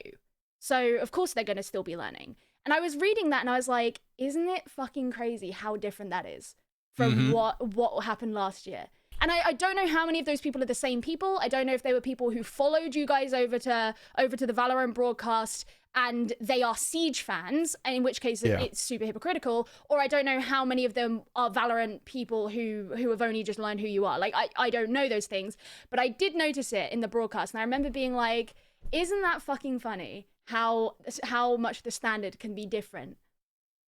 I will say that I think it's a mix of those things. So, when I first tweeted, basically saying like Kix and I are joining the broadcast, we worked 2 shows in 1 week because we got asked back to do the Challengers finals as well. But the first show that we did, I didn't think there was going to be that much appeal because historically when I tweet about games or I tweet about things outside of Rainbow Six, the traction that I gain on social media is very minimal. And when I stream other games, I still pull decent numbers, but it's a shade, it's a fraction in comparison to what happens when I stream Rainbow Six. So I figured, okay, I'm going to tweet about Valorant, blah, blah, blah. It ended up being like, I think it almost hit like 6,000 likes or something along those lines on Twitter and just absolutely floored me. It got threads on both subreddits for Valorant and for Rainbow Six. There was a huge discussion that burst out. I saw it even in a couple Twitch streams and it took me by surprise, right? And expectations were high and we came in and I think we did a good enough job. But I mean, you come in and it's like, with us, at the point in Valorant's life right now, VCT is pretty much all you can really do at the moment. And on top of that, unfortunately, our pedigree as casters and our pay grade as casters means that we're not going to be casting some small summer qualifiers to 50 people. Like it's unlikely to happen. And I know that that can come across as arrogant, but as you pointed out with with the comments about EUL, we know casting well enough that even if we don't know dick about the game, we're still going to be able to do a salvageable job in any game. Now, obviously, salvageable is not good enough. There was a lot after that first matchup that we did, those first 2 matches, where we learned a lot. And I think that our show that we did on Friday was night and day in comparison to where we were. We've still got a lot of work to be done. But I will say that I think a lot of the comments that you saw are Siege fans that are big fans of ours. Because anecdotally, whenever I posted about it in my Discord or when I posted about it on Twitter and even on Reddit, I saw a lot of people say, I don't like Valorant at all, but I like Kix and INTERRO. I'm going to tune in. And the amount of people who tweeted at me throughout the course of the day saying, you know, I'm now a fan of Valorant esports because I watched Kix and INTERRO on Rainbow Six, shows me that there's a lot of crossover there. There are a lot of people who went over as like almost our apologists to be like, hey, they're new. I think the issue that EUL and APAC had is not on your shoulders, Gio. It's not on your shoulders, Des, because you two were relatively new. I think the issue is that because of the ecosystem that Rainbow Six had, you didn't have time to develop a big fan base or a body of work. So for most people, it was not that you were new Rainbow Six casters, it's that you were new casters, period. Rainbow Six fans don't really watch stuff outside of Rainbow Six. So outside of maybe seeing Des do SI and Gio, you doing some of the local leagues, they didn't really know you, either of you. And I think that that kind of reverberated through the EUL talent too. There was a lot of new faces. So nobody really had that goodwill built up, which is unfair and shouldn't be said. And on top of that, you were fucked over by the fact that they were rotating talent, which was such a monstrously bad decision. That is what ultimately inspired that bang on, because I was so frustrated that there was like this revolving door of pairs, which didn't allow you to gain any synergy. So I think it was like kind of all of those things together. And I mean, from what I see now, there's very little criticism of any casting except for Stokes. Fuck Stokes, right, John? Outside of that, I don't really see any criticism. Been waiting for that for the last hour and 20 minutes, and there it is. Flynn's not around anymore, so Stokes is the next one for me. It's all part of my plan. Outside of that, I don't really see any criticism because now you're established. Now everybody's a commodity that people know, and now things are back to normal. So I have a piece to offer on this actually as well. And this one, statement I'll throw out there, it's more devil's advocate than something that I strictly believe, although I guess I kind of do. Viewers don't give a shit. They don't care if you're seasoned in a game or brand new in a game. They tune in and they expect a decent level of commentary, right? Now imagine if I tuned into watching a boxing match, a pretty big one at that. Say it was a serious card, it was UFC, whatever it might be. I don't know, talking about MMA, take your pick. And I tuned in and someone was doing a terrible job. And I was like, well, I've only watched it a few times. So I can clearly see that's not what's happening, for example. And the response I got on Twitter from, I don't know, just talking about it in general was, oh, they're new, give them a chance. Probably as a more average viewer, someone would turn around and go, I don't give a fuck. Like, I'm here to be entertained, to see a high level broadcast. That's what I want. That, I think, is where there's a little bit of not so much contention or disagreement, but I think it's different expectations where some are more understanding of, you know, I'm not just invested in the product, I'm also invested in the casters and how they are as people. Are they getting on with this? Are they learning well? Whatever it might be. Whereas others couldn't give a shit about whether it's Kix and INTERRO, whether it's Des and Gio. They just want to see a good product, right? And that's where I think you get the difference in expectation and difference in feedback to what people want from a show. It's an interesting thing because like casters are to all intents and purposes a marketing commodity. So like you see, I mean, if for example, why Semler was picked up for the Overwatch League, right? And it was really obvious that his heart wasn't in Overwatch, and eventually I think that's a big reason why he left. Yeah. But he was picked up because he's a fucking huge caster. And that was intended to really boost the Overwatch League and bring over a load of CSGO people who were already fans of him. So in a lot of cases, like talent moving games and maybe getting, you know, a step up into a game above grassroots talent in that game comes from that kind of idea. And I think that was the thing that I remember from last year is people were angry because they get defensive if they feel like an outsider has come along. And I think that's what I saw a bit of against me, you know, because even though I wasn't brand new to Siege, and I certainly wasn't brand new as a Siege fan, but it certainly hadn't been the public brand of like who I was. So I wasn't like known as a Siege person. So I understand why, you know, people would have thought that. But people are very defensive over their scene, and they want people who are genuinely passionate. So I don't even necessarily think it's always about we just want casters who really like know what they're talking about. I mean, I know that that's true, but I don't think it's always just that. I think in a lot of cases it's we want people who very clearly give a shit about the scene that we give a shit about, because they've got to represent it. I think the big mismatch that's been happening a lot is that I think the bar the community has set for like the minimum acceptable like knowledge slash technical base for casting is way higher than the bar that even like Ubisoft sets. And as a result of that, when people come onto a broadcast for the first time, if they're not fully prepared, they might end up getting a pretty bad reaction. I will note that the first event I did had really good reactions as far as I could tell. I did not see a lot of negative feedback, but a large part of that was because I knew after following the community for like 6 months that my first time going into it, if I did a bad job, it was going to stick with me and I was going to have to work from that point. So I focused so heavily on doing a good job at that first event in order to make sure that that specifically did not happen. And that involved like getting private casts. Because keep in mind, when I worked DreamHack Winter in 2018, I never worked other Siege casts publicly prior to that. So I was working for like 2 months before that, getting 2 to 3 different private casts vetted by members of Ubisoft, members of the community, other casters in the scene, in addition to like locking myself in my room for 3 weeks, grinding out VODs of every single team in that tournament so that I could do the best damn job possible. The problem is in esports, a lot of the times people are brought into things relatively short notice or relatively suddenly. So a lot of the time, people aren't going to get that much of an opportunity to do as much prep as I did, or do as much of an exploration into that game before they're given their first shot to commentate it. And like we already explained earlier, Siege has by like a massive learning curve for casting compared to any other game. Most other games, I can spend like a couple hours learning the basics, and assuming I'm not doing any other research on teams like that, I can get by a cast. But for Siege, I definitely would not have been able to do that if I didn't do the research I did prior to working DreamHack Winter. And that's one of the very few games where I thought to myself that if I didn't do this, I would have been in a really bad spot during that cast. You're also a play-by-play caster, by the way. You have a much easier job, true. I will say. You know, I remember we worked the same event, right? We worked your first 2 events. I worked with you. And not directly with you, but I was there to give feedback and all that jazz. I mean, you brought in language that was a holdover from CSGO. You used the term lurker interchangeably with roamer, which was something that was, you know, you did get people kind of popping in being like, he's not from around here, is he? You know, like I'd say on the point, Overwatch like ingrained it into my skull that I couldn't say on site. It was always on the point, and it fucking killed me. I had so many Overwatch things that were left over as well.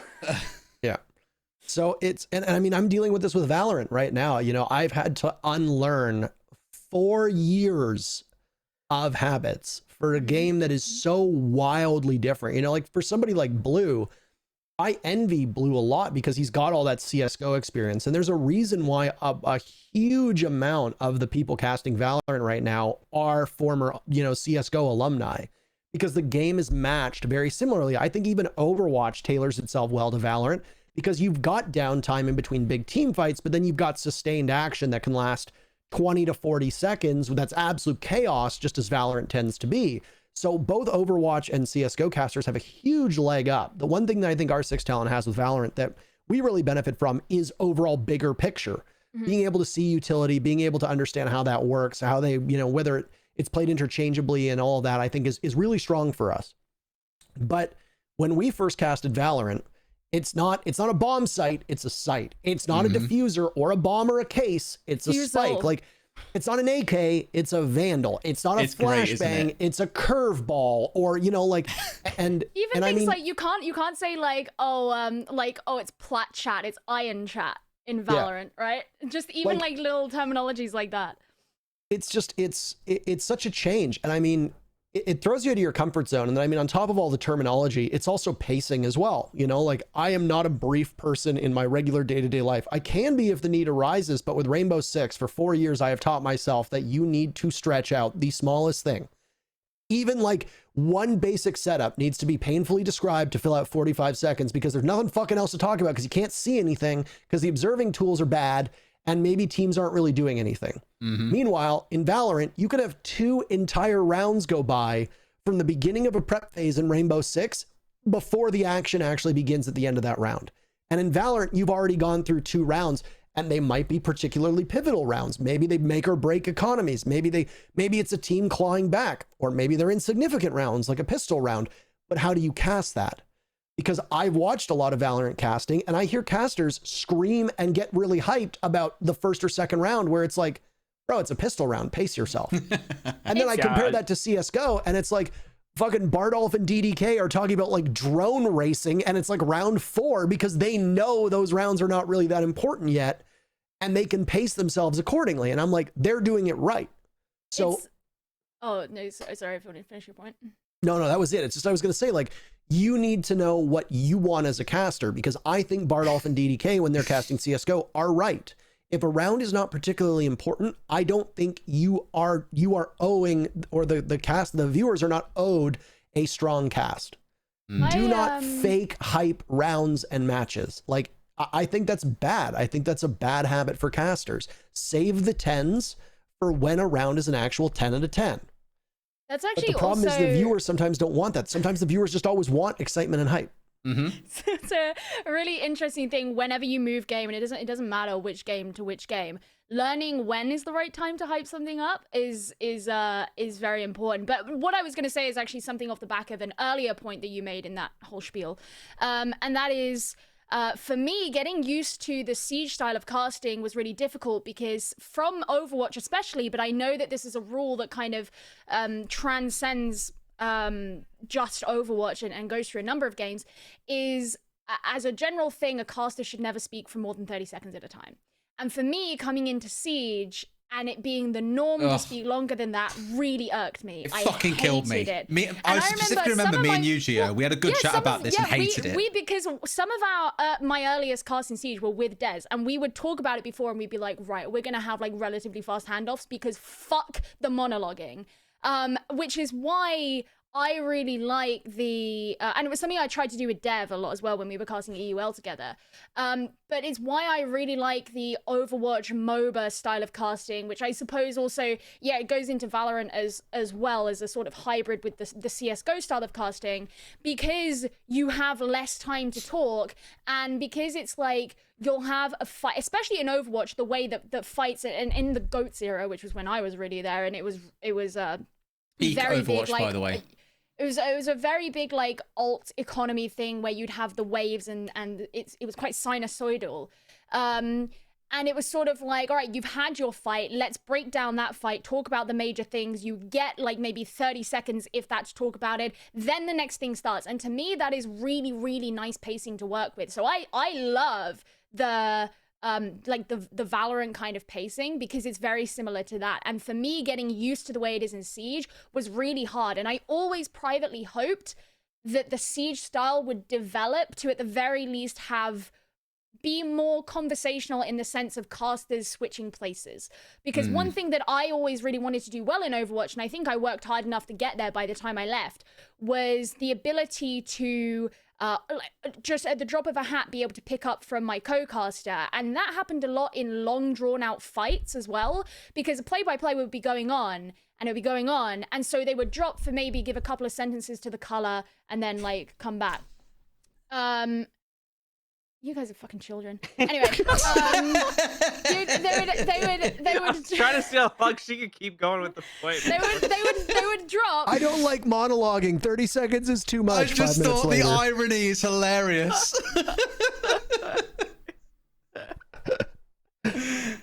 This is great. We sunk so low. Goodbye. I fucking love it. Blue was saying that he and Gio should start moving up, and I said no, I had to hit the ceiling in no time at all. So that's not going to happen. Yeah, I'm too tall. I think it's already maxed. Yeah, it's already at the highest height. I can't go any higher. I'm 12'16". And this is why my back is going to be fucked at the age of 35. Can't wait. Ow, fuck, my wrist is still standing desk gang. Hold on. Okay. Fucking, are we really going for this? I don't trust this chair. We're all elevating. 1 second. John, are you using your Uplift TM desk right now? Yeah, I am. Same. I'm also using my Uplift TM desk at the moment. I think the point you were making though, Gio, without a standing desk. Bye, guys. Yeah. Fix the banner instead. Bye, Dad. See you later. Coming down. It's like the world's shittest elevator. I think the problem. Yeah, because you're in it. Exactly. It's wank. Let's go. I think the problem with more conversational casting with Rainbow Six is that sometimes it can be hard to sustain an organic conversation when nothing is happening. And a lot of times those conversations, at least with Kix and I, tend to go off into banter. And, you know, this is, if I may... Much to Reddit's dismay. If I may leak the contents of one of the DMs that Dez and I had joined Rainbow Six officially. Go ahead. He messaged me saying, mate, what is it with your esport hating humor? And it was just like that's like literally the whole message. It's like, mate, what is it with Rainbow Six fans hating humor? And it's just like, I remember this is when he was still in Overwatch at the time.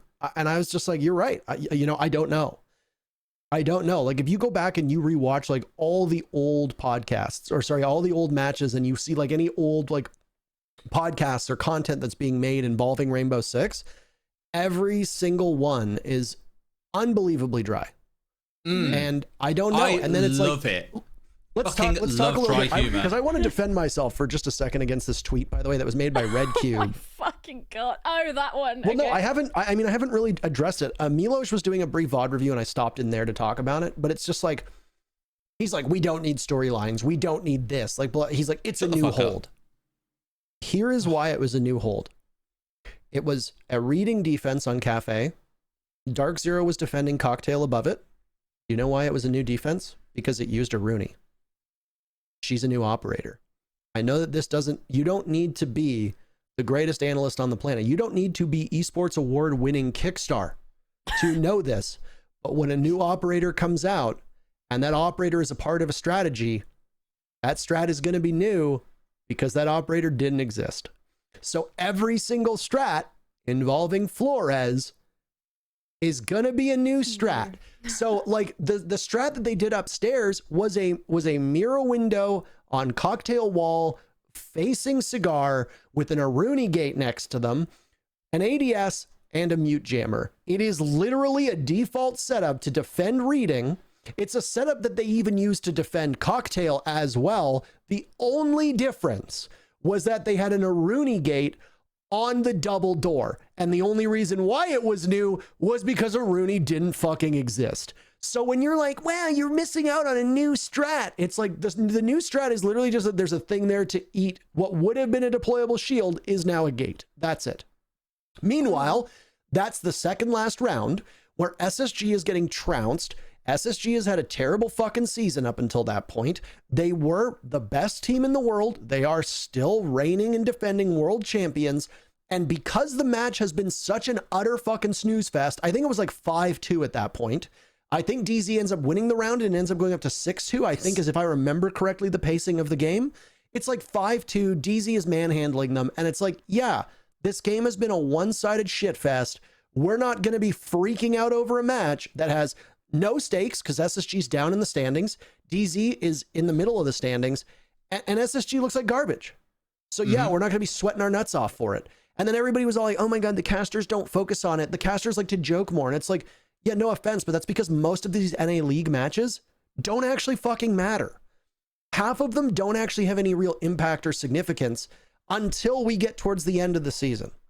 And if you watch any traditional sporting event, the games that are played in the regular season, in the middle of the regular season, especially like baseball, it sounds like the commentators aren't even watching the fucking game. They're just joking around because they know the matches don't matter and they save their energy for the matches that do have importance, just like we do. And people just didn't understand that. And it ties back into what both of you were talking about, where it's like people just kind of shoot from the hip and they don't have any fucking idea why they don't like casting. They're just like, I don't like this. Well, think about why you don't. You know what the real funny thing is, thinking about that, and Belly's just worded it actually in chat a second ago. I wonder if Cube talked about strats like that when he commentated. I don't want to turn this into a let's all pile into one guy here. But last week, I think I saw that tweet and I said, I've seen 2 or 3 like that from him recently. I can't remember who I said it to. And I was like, is he still casted or not? And they were like, oh no, he's stopped now. He's doing something else. So I was like, that's why he's being a bit of a dick on the timeline. That makes a lot more sense.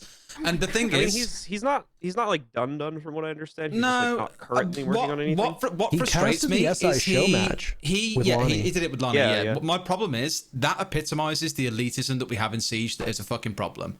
In viewers, when it's not to their taste, they get on the timeline and it's straight on blast. And the problem is, like, there's some pros like it, there's some managers, analysts, whatever like it as well. If it's not to their super high critical analytical standard, then it's on blast. It's shit. It's not worth it. It's not good enough, right? And the problem is, casual viewers or people who would watch the game follow those people, look up to those people, and because that person says, oh, it's not quite up to standard, it's not analytical enough, they're like, yeah, it's not fucking analytical enough. Damn straight, let's go in on that one.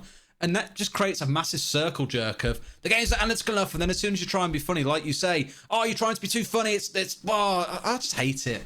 It's so whiny and pathetic, and it pisses me off seeing it every single day. Really pisses me off.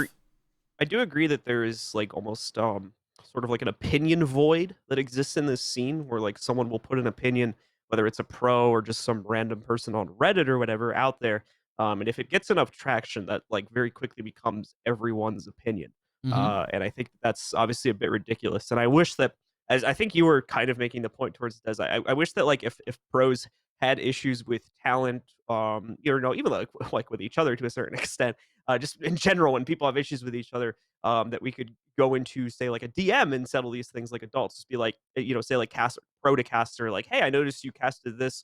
In my opinion, I think that like, you could have done X, Y, and Z more properly. And it's like, oh, cool, awesome. Let's have a very adult discussion about this, and talk about ways I can improve. But that never happens. It's clout chasing. And I don't think it's ever happened to me. Maybe like once or twice. That's it in the entire like almost 7 or 8 year span I've been working in casting now. It's only happened that few of a number of times. Contrary, I've been randomly put on blast by pros any number of times, basically, because that is like the go-to method for handling it. And I just wish that wasn't the case, really. But to go back to the point of like the Red Cube tweet, I don't think that the tweet itself was inherently, like pointless to put out there. I don't think that it was it. I do think like the core message of him saying that casters shouldn't be talking nonsense over the action. I do think that is to a certain extent correct, as there's been an opinion among even aside from Red Cube, there's been like opinions of that among other people in the community, and I'll admit that at least from me personally, like I've probably pushed that envelope a little bit too much during the last stage, as I've been suffering from some like motivational issues, but I'm working on fixing that and trying to make sure that that does not happen. And I think the last week of these stage 1 NAL cast shows significant improvement in that, and I'm working to do so as we go into stage 2 as well. I mean, I had that in stage 2 of EUL, like towards the end of last year, because especially as we were casting 5 days a week as well, so I was just very burnt out. It's hard to whatever like the reason for the motivational issues are, it doesn't really matter, but like it happens. I think every caster has been through that. I wanted to actually bring up a point that I saw people talking about in chat, and it was when we were talking about like humor and stuff, and then when everyone started like making their chairs go tall or whatever it was, is people were saying like, I love seeing like the casters like have fun with each other. And I said this recently, I was like, I think one of the big things that's lacking in Siege is the fact that we don't have a ton of like content where it's the talent who are like just behaving like friends. And I think that was something that was really good in Overwatch. Like I loved about that in Overwatch. You could tell that all the talent were just friends and got on. And for me, that always makes a broadcast more fun and more authentic. But you don't get like tons of interaction like that in Siege. And like a lot of that is because there isn't as much content on the broadcasts themselves. And you get sort of bits here and there, but it's not a really regular thing like you might expect in something like the LEC, for example. And so like I think it's almost like the relationships between your on-air talent are they're quite underutilized. And it means that the personalities don't necessarily get fully brought through, especially not, beyond as individuals. Like there are a number of us who we make our own content, we have our own followings, whatever. So as individuals, you can be like, yeah, this is their brand, this is their personality. But like as friends and as people who are our jobs are to bridge the gap between the competitive scene and the audience. To me, that's just something that is so obvious that it should be a really big thing to be lent on. And I think it could be done more in Siege, a lot more than it is. I think it's a big one. And personally, I think with us moving to LAN, for example, and of course into the Paris studio for the talent that's working there as well. Yeah, both of which I'll be at, by the way. Oh, wait. Yeah, see you later. Yeah, I think it'll be really helpful, I think, there to boost the sort of stuff that we do. And like speaking for, I don't know, it's probably been like in NAL, for example, or even in LATAM Geo as well. But in AU this year, the amount of content that we produced is more that I think I've ever seen since I even got started in Siege 2 years ago. Like any event I've been to, any online league that I've done, the content days now have got loads of stuff going on. And we sat in a presentation at the start, and I can't go through everything that was spoken about, obviously. But there is so much content prepared to really make players into personalities and heroes and really build up stories. Like, they've got a full-on media team engaged to make this stuff happen. And I think that could be massive. The problem is the whole COVID thing is not helping fix that. We haven't yet been able to fully complete that bridge from, and we'll talk about this too, because I know me and you had a good chat about this the other day, Gio. When you look back at the old Pro League, it was in a very kind of dark and serious and serious monotone music and everything. Like, look, I get it. It's meant to be kind of like a relatively realistic, like, game, whatever. It just came across so miserable at times, and we haven't yet had a chance for that content to really explode. And look at like LEC since the rebrand and the level of content they put out, or the Overwatch League and how bright and colourful and engaging their broadcasts are. People tune in to be engaged first and foremost. Like, bridging the gap between the viewership and the pro level to help educate, sure. I still think the number one thing that a caster's job is to entertain. Whether that entertaining is teaching, or whether it's just getting people excited, whether it's having their feel like they're sat in the room with you enjoying the games together, whatever it is, your job is to entertain. And that, I think, is something that we would have been able to do a year ago, if not for COVID. So, fuck COVID, as we've all been saying for the longest time. That will come. It's just a shame that it's taken a bit longer because of the issues that we're currently having. I think it's a couple things. I think that a lot of the pairs that have kind of grown together in Rainbow have been like more colleagues than friends. Because they haven't had time to develop friendship. Like, there are very few casters that have actually rose through the ranks together the whole time. I mean, even look at you, John. Like, Stokes was originally with Flynn, and then, things changed up, and now you're together. Gio, you never really had a solid duo, and then you had Dev Marta, and now you're over in LATAM. Like, Dez, you and Ace had all the makings of that, friendship, easy banter, etc. And then Ace didn't get picked up by EUL, and then you were with Jess, and now EUL is kind of back to rotating again. So it's so challenging, because if you look at the duos, like, outside of it, for English language, what is the next longest tenured duo after Kix and I? Kix and I have been casting together for 3.5 years. How long has the next closest duo technically been? It's got Stokes and I, right? like it's probably you and Stokes, and you've been casting together technically for like 2 years. less than a year at this point, technically, because your first like official constant pairing together outside of events came when the NA League started in June. Yeah, and even that was rotating, because we had Veli mixing in there every once in a while too. So it's just like it takes time for people to get that kind of synergy, and that was part of why I was so openly critical of whoever made that decision for EUL APAC to rotate the duos, because it's like, you're going to have a drier product. People aren't going to understand, like, as Gio said, knowing when to hype up your co-commentator, when to throw to action, when to be able to take it back, clean up transitions, know when it's an appropriate time to inject some humor. It's really hard to do that right now with Kix and I remotely. I can't even imagine how challenging that is for people who are still learning to cast together, let alone don't really know each other. Mm-hmm. So, but you look at CSGO, and it's like these guys have all been in the same ecosystem for years. They've all been friends. They all go to the same bars. There's tons of live events, so they're always together. Meanwhile, with us, it's like we get 4 live events a year, and not all the same talent is always there. And more importantly, we're still having people rotate in and out as duos. But it's like, it's, the point I was making, to me, it is a big opportunity that was missed that would kind of benefit the point I was making, is regardless of who's doing with whom, there were 7 of you living in Poland at the same time. That would have been like the perfect opportunity to have made like a ton of stuff that was involving all of you, or various numbers of you. I'm not just talking about duos synergizing with each other. I'm talking about an overall coherence with the talent that represent a game. So you're talking like ancillary content, stuff like that, right? Like, just what would have been from ESL at the time. Yeah, it doesn't have to necessarily be like, oh, these are the two people casting right now, so how is their on-screen relationship? I just mean like the relationship of everyone together. That's what I think Overwatch did really well. So now I can talk about this.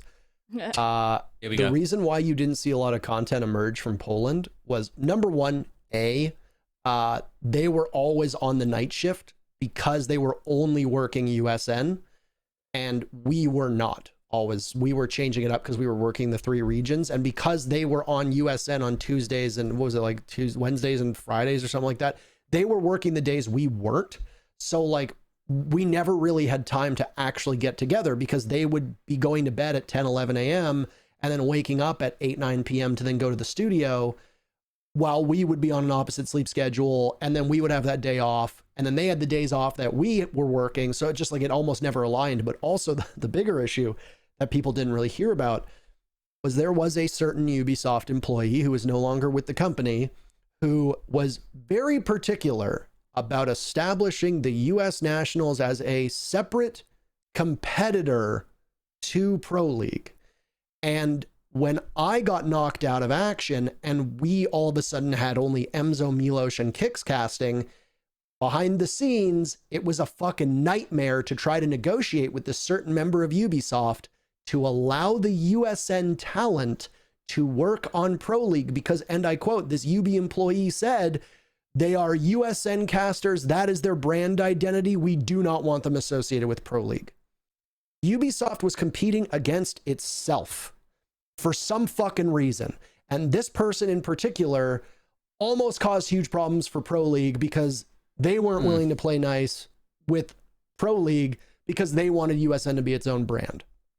You know what I think this loosely links to? And I'd always say this to like my friends that are outside of the game, is that Ubi is a corporate at heart, right? It has got branches in the Nordic, in the UK, in France, like, and I remember speaking to a bunch of people from between the UK and Nordic, and just the vibe that you get is competition.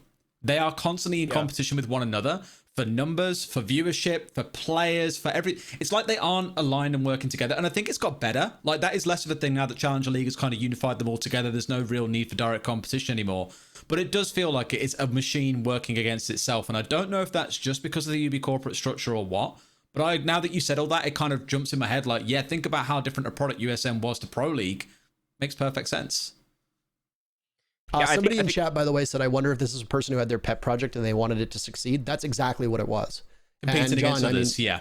John, I mean, you knew this individual decently well as well. This was a person who was almost exclusively focused on themselves succeeding, and it would often be at the expense of others.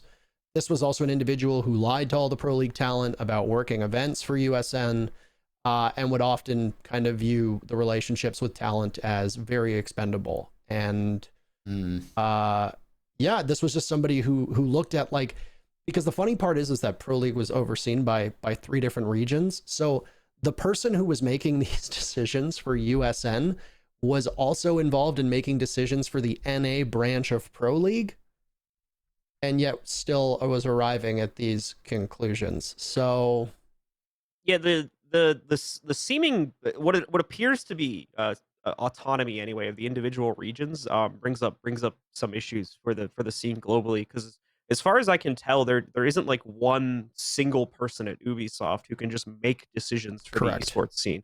Correct. Like no one has outright authority over the global program. Way has nothing to do with the regional esports scenes. People get really mad at him on Twitter over stuff. He loves it though. Over. He just flexes on it like, yeah, and what? It's great. So, like the potential problem that brings, I definitely don't want to point any fingers here, is that it opens up a wormhole to where if there is a regional manager who is in charge of a program who is very self-convinced of his or her like plan, it's very hard to change that if they are doing something that is viewed by the rest of Ubisoft or the rest of the global community as generally incorrect. Because as far as I understand Ubisoft's corporate structure, those people generally have their own autonomy.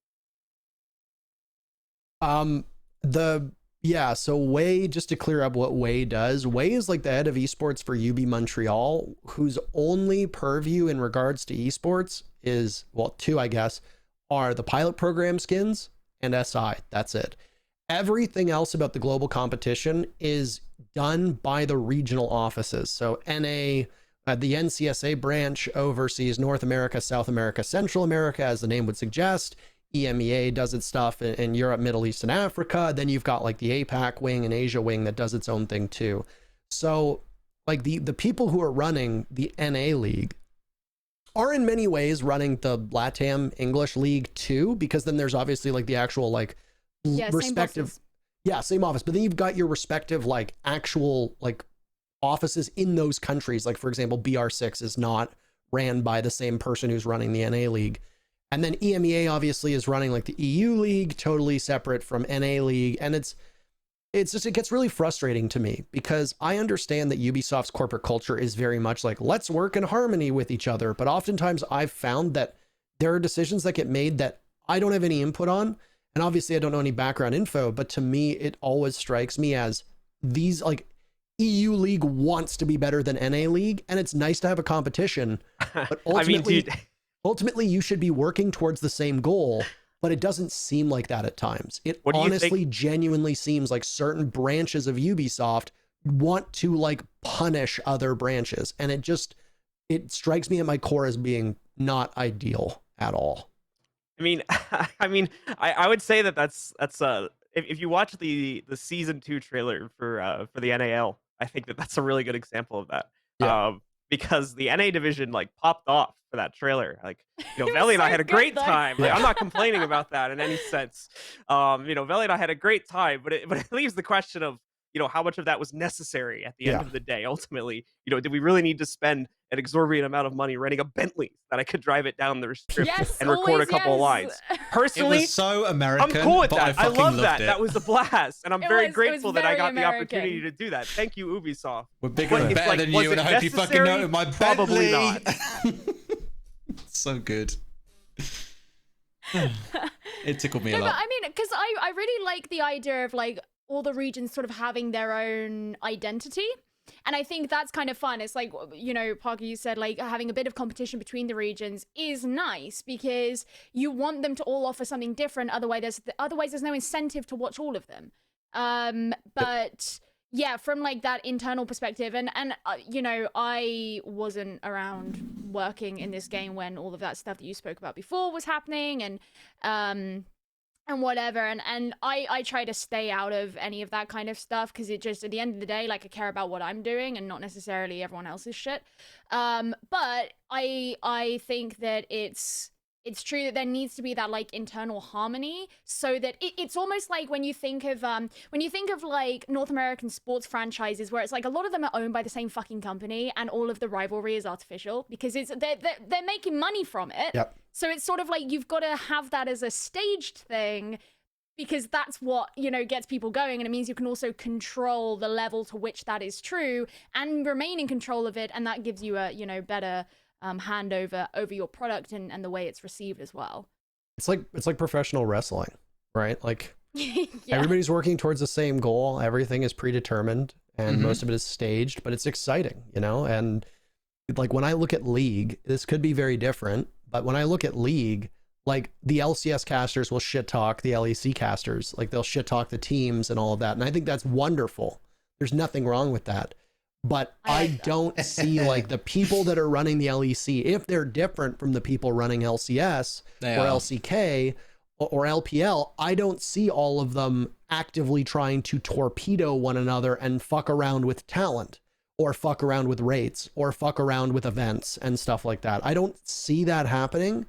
Whereas, you know, in Rainbow, I get kind of worried because I hear stories from people, both past and present employees of the company, saying that a lot of time it is corporate posturing.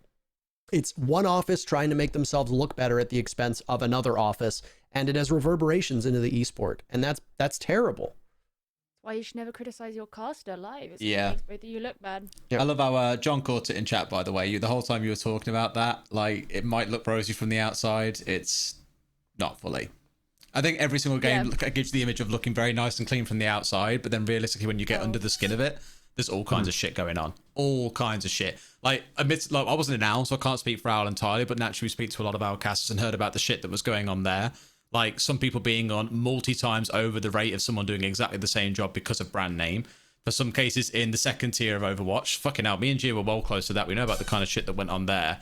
Like, there are some real horror stories. Like, I'm pretty sure I'm okay to say it. Like, being asked to go to Poland to get a visa to get into Ukraine, saying that your job whilst you were going to be there was to look after sick children rather than commentating is the kind of bullshit that would go on. Everything looks rosy on the surface, but underneath there is so much shit in every single game. Probably because there are people that just think, well, I'm here to get a result for corporate, and here are the things that I'm going to have to do to get it, whether or not it comes out looking, you know, at all humane or sensible.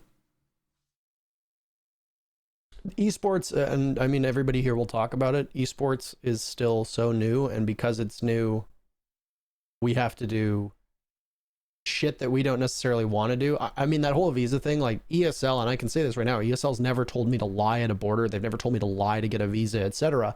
In fact, the opposite of what ended up happening with that whole like phase nip thing was that I always was pushed to go through the appropriate channels. And if people recall, I've had to miss time casting Pro League because I was going through appropriate channels to get a visa. So when people were turning around being like, oh, well, you know, we always have to lie at borders, etc. Like, I've heard stories of talent needing to lie at borders, but I've always been perfectly forthcoming. Whenever I've worked in America, I've always gone in under a business visa. Like, for me, my experience was not what other people have. I've never had to go to Poland to lie to say that I'm looking after sick children to get into another country, right? So, I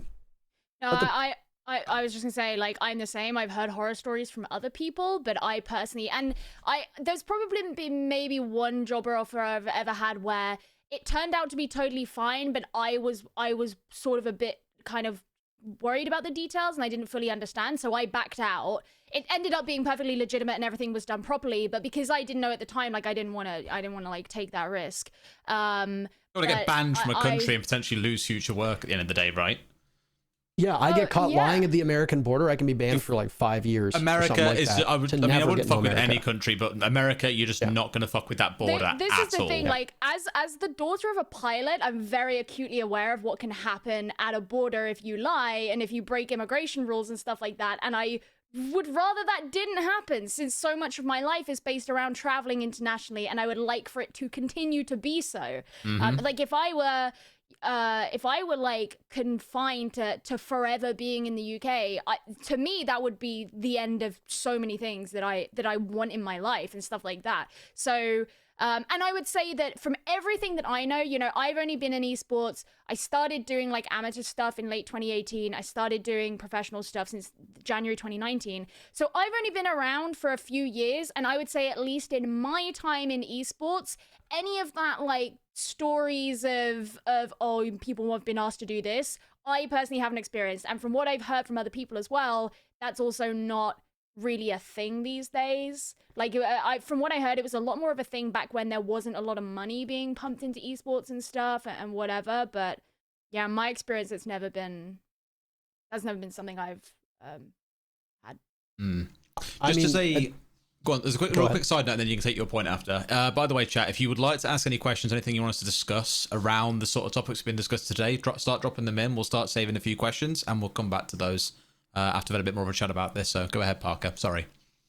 I mean, the one thing that allowed me to get into America for a business visa was that technically I wasn't earning any money through America. That was the big thing, right? Technically, when I spoke to border agents, the thing that allowed me to get through was that because my contract was through Poland and money was being handled by a Canadian company going to a Polish company, technically I was under contract, but because the money wasn't changing hands in America, I was allowed to go through. And I was always fully upfront with the border guards when I would go through, being like, I'm applying on a B1 business visa. It's for extraordinary circumstances. You know, I'm going to be working a gaming event. My employer is based in Poland. They're receiving payment through Canada, blah, blah. They're like, there's no money exchanging hands in America. I'm like, nope, contract does not involve America. It's just that we have an event there. I'm salaried. They say, okay, perfect. And they let me go through. And I was fully upfront with all of it. I always carried my Polish contract with me, which also was in English. I would usually have a letter of invitation as well available from whatever company was inviting me to work the event. And if need be, if they said like, no, that isn't good enough, I would either ask to speak to immigration if the border guard themselves didn't let me in, or I would just simply say, okay, thank you. You know, I'm not working the event. I had a couple issues where a border guard didn't understand what I was doing because they thought that I was going for gambling because they don't know what like esports and pro gaming is. But outside of that, gaming. Oh, you're gambling. Oh shit. Yeah, right. Yeah, and I was always up front, and it's like my passport is littered with B1 stamps. But Scrawny from CS:GO was working an event for, I think it was like Beyond the Summit, and he was going to be in LA for like 4 weeks. He did not have a return flight. It was ESL. Was it ESL? Yeah. So yeah, he was working on Pro League. He unfortunately misspoke to a border guard supposedly, and he ended up getting turned away. And they basically just said, like, we Googled you, we see that you're working an event, you have anything to explain to us? And they're like, we can turn you away, you won't get banned, it will be noted that you declined to enter the country. And every time supposedly he's tried to enter the country after that, he gets flagged and has to go through this huge rigmarole to prove he is who he is, and he's getting in with noble intentions, and it's cost him job and work opportunities in America. Shit. Yeah, wow. I remember my dad had a really similar thing where he forgot his passport once going to America. And I mean, he was flying the plane, so he couldn't, and he, after that, for something like half a year, every time he went to the States, it didn't matter if he had all his like legitimate, all of his like legitimate documentation stuff, he had to like go in some like room where they would ask him a ton of questions, and it would take fucking forever. And he was like, at the end of the day, it was fine, but it was a fucking pain in the ass, and I never ever fucked up again. never screwed that one up again. Yeah, it can be such a pain. Like, I had one incident happen once, and it was nothing to do with esports, but it was during traveling, where I had a scare about having issues with getting into another country, and it scared the living shit out of me. And on my flight home, I remember I was basically like crying and shaking because I was so spooked by it, and I was like, I'm never ever going to make any kind of mistake where I can risk this, because it scared me so fucking much. So yeah, absolutely not. The worst trouble I've ever had at the border involves your country. More specifically, you've told me this story. More specifically, England, because I had no problem in Scotland. Okay, sorry. I flew into I think it was Stansted. I can't remember. I actually unlucky. Yeah. Shit airport. I have my passport right in front of me. Give me a sec. I'll actually tell you where it was. Were you flying from Poland? Because it probably was into. Yeah, Stansted. it was direct from Katowice. If it was direct from Katowice, it would have definitely been Stansted. Yeah. So I flew in from Poland to Stansted, April 13th, 2018. Lucky that I had my passport sitting on my desk, and I get there, and the guy's like, "Where are you coming from?" And I was like, "Poland," and he's like, "Okay, you have a Canadian passport." I said, "I know, I live and work in Poland." And he goes, "Okay, do you have a visa?" I said, "Not yet." I said, "Technically, I have a work permit." I said, "I need to get a visa. I'm currently on Schengen, and my employer has applied for a temporary residency for me." And he goes, "Okay, can you show me any of that?" I said, "Well, no, they applied for that." I was like, my employer has like all my records at their office. I was like, I don't travel with that. I was like, I'm under Schengen. I was like, I can live and stay there for 90 days every 180-day cycle. He's like, "How long have you been there for?" I said, "I don't know, a month." So he takes my passport. He starts writing down every single day I entered and exited the country, kept me at the border for 90 minutes. And he keeps being like, "I just don't know if you're legally allowed to be in Poland. What if you get sent back and then you're not legally allowed entry?" And I was like, "Dude," my employer has all of it. They're a huge company in Poland. Like, what do you want from me? And he's like, "Well," he goes, "you're going to need to provide me proof that you can work there." It's like 6:30 on a Friday. And it's like, you want me to call nobody's going to be there. So I call my boss, and he's like, "Yeah, we have a work permit for you, but it's in the office." He's like, "It's with all your other paperwork that we've submitted." So my boss messages me on WhatsApp being like, "Yes, it's like an A1 work permit, blah, blah. We applied for it here. We've applied for a temporary residency." Keep in mind that in WhatsApp, the name of my contact is just his first name. This could have been anybody. This could have been my friend Matt from fucking anywhere. And the guy looks at my phone, and he just sees that, like, "Yes, we have a work permit for you, blah, blah." He literally just looks at the phone. It says like Matt at the top. He looks at it and he's like, "Oh, okay." And I'm like, "Are you fucking serious?" Like, I could have been texting John and been like, "Yo, John, Like, lie and say you have a work permit for me. John, He would have had no fucking idea who he PDF real is. quick and edit it. He looks at my WhatsApp and he's like, oh, okay, cool. Like, yeah, I'll let you in then after 90 minutes. And I was like, are you fucking serious? My suspicion is he probably realized while defending himself that he got it wrong and then was just like, oh yeah, I've got to let this guy. I mean, I remember when you told me the story, whenever the hell it was last year, my response was basically just, yeah, well, you should have flown to Heathrow. Okay, well, Flight I to also, you know how Stansted? much the flight cost me? It cost me 20 pounds round trip. I believe So that. that's why I took it. And then the best part was that a year later I went to Scotland to visit family, and I get to Edinburgh, and right as I'm checking in, she's flipping through it. She's like, "Oh," she's like, "You flew to England last year." She goes, "How was that?" And I was like, "Terrible. They don't know how Schengen works. And they held me at the border for 90 minutes." And she looks at the gate agent right next to her, and they both just laugh. And she goes, "Oh, the English." Yeah, And I was like, "I'm home." us. I was like, "I'm home." So, there you go. Amazing. They hate us up there, so.